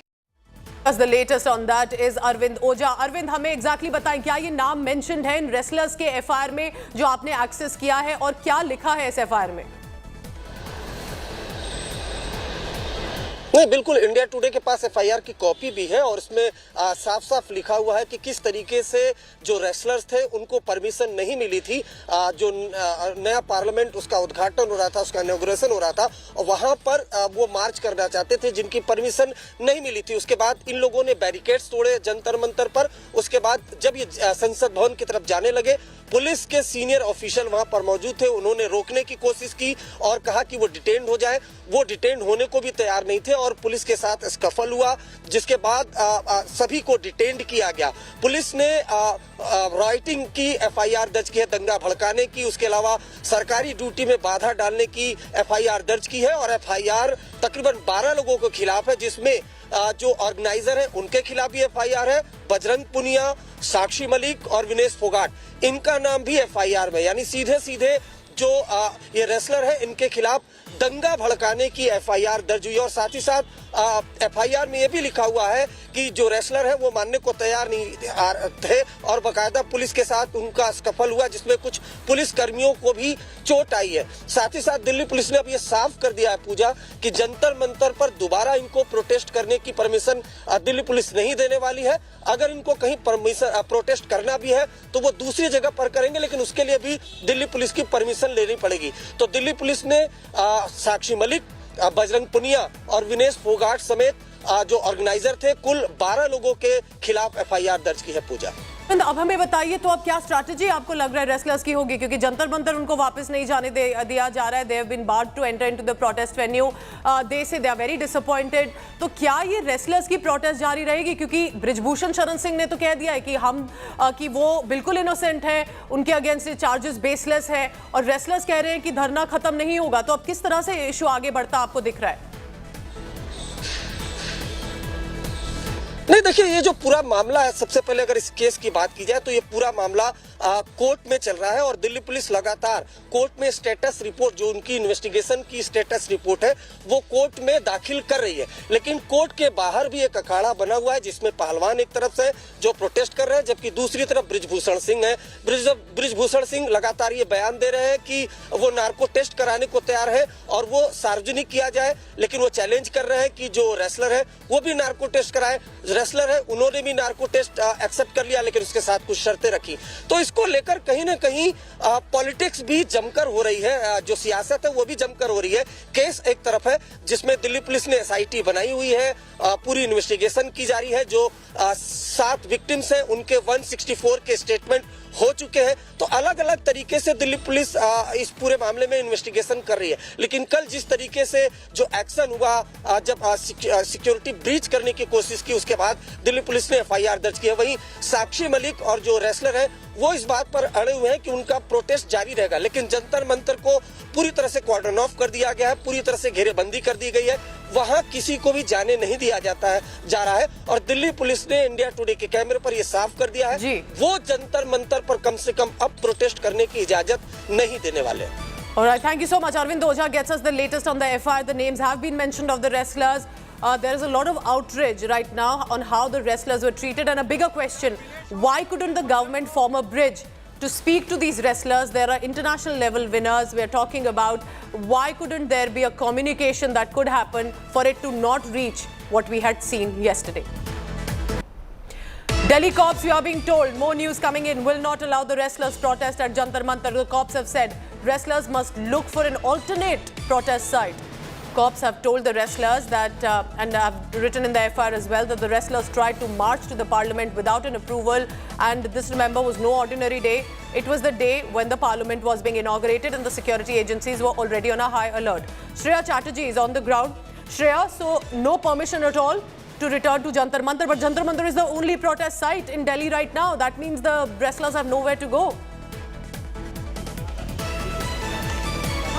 Well, exactly. So, Pooja, clearly Delhi Police has again clarified something that we've been reporting since morning, that the entire Jantar Mantar area is a no-go zone for the wrestlers. That's been clarified. Now, the wrestlers, if at all they want to again restart their protest, they will have to give in fresh application and they will given a designated area where they can protest. Important also is the FIR, Pooja. 12 individuals have been named. Out of that, we have seen that Sakshi, Malik, Vinesh Phogat and Bajrang, Punia, they've all been named in the FIR. And Delhi Police, the word that they've mentioned is that they had attempted and told these wrestlers that if they actually go forward and take this protest, this will hamper the national prestige. Very significantly, after the protest ended and the protesters were detained, we had seen Dipendra Pathak, the Special Commissioner, say that yesterday's act was a Desh Virodhi act. That's why Delhi Police is also dealing it with strong hands. An FIR has been registered. They will obviously, take action against those who have been named in the FIR. That was clarified by the Delhi Police. But as far as the protest is concerned, Jantar Mantar is now a no-go zone for the wrestlers. It's not looking good with regard to how the wrestlers have said they'll continue their protest and they feel insulted. The manner in which they were treated. These are international level winners of Asian Games, Commonwealth Games, World Championships, and look how they were manhandled by the cops. Why couldn't the government reach out to them? Its allegations are against BJP Member of Parliament and Federation Chief Brij Bhushan Singh. So this, remember, was a fiery face-off that we are looking at. These are sporting heroes. Vinesh Phogat, Sakshi, Malik, Bajrang, Punia, well-known wrestlers of this country. 12 other protesters with them have now been booked in NFR. The charges are of rioting, obstructing public servant in duty after a scuffle with the personnel. Both of Delhi Police of Rapid Action Force who took them into detention while the parliament was also being inaugurated. So it's a VVIP zone. Protests are not allowed, and they were told that. They went ahead with it and were then detained. Now the wrestlers are very clear. They are demanding that the Federation Chief and BJP MP Brij Bhushan Singh be arrested. Till he's arrested, they are going to continue this protest. But now the protest of Jantar Mantar, the site, has also been cleared. They're not being permitted to return. Where do the wrestlers go? The sports fraternity has slammed the way police has handled the situation, asserting this was no way glorious heroes should have been treated. So the opposition has jumped in because they're targeting the government of the centre and the BJP about it. Inside the bus, but there is police and Vinesh. कल जिस तरीके की घटना हुई, police आपको detain करके ले गई, क्या कुछ था पूरा? जैसा कि हम पहले दिन से बताया था और हमारे खाप पंचायत ने मैसेज दिया था कि हम 28 तारीख को महिला सम्मान महापंचायत करेंगे नए संसद के सामने। तो हमारी जो और महिलाएं थी वो जगह जगह से आ रही थी, उनको तो पहले ही उठा लिया गया पुलिस ने। महिला जो संगठन की मेन नेता थी, किसान संगठन की नेता, सबको डिटेनिंग कर लिया था। और हम जैसे पैदल मार्च हमने शुरू किया तो जंतर मंतर से 10 कदम से ही बैरिकेडिंग स्टार्ट थी। तो हमने बोला कि हमें जाने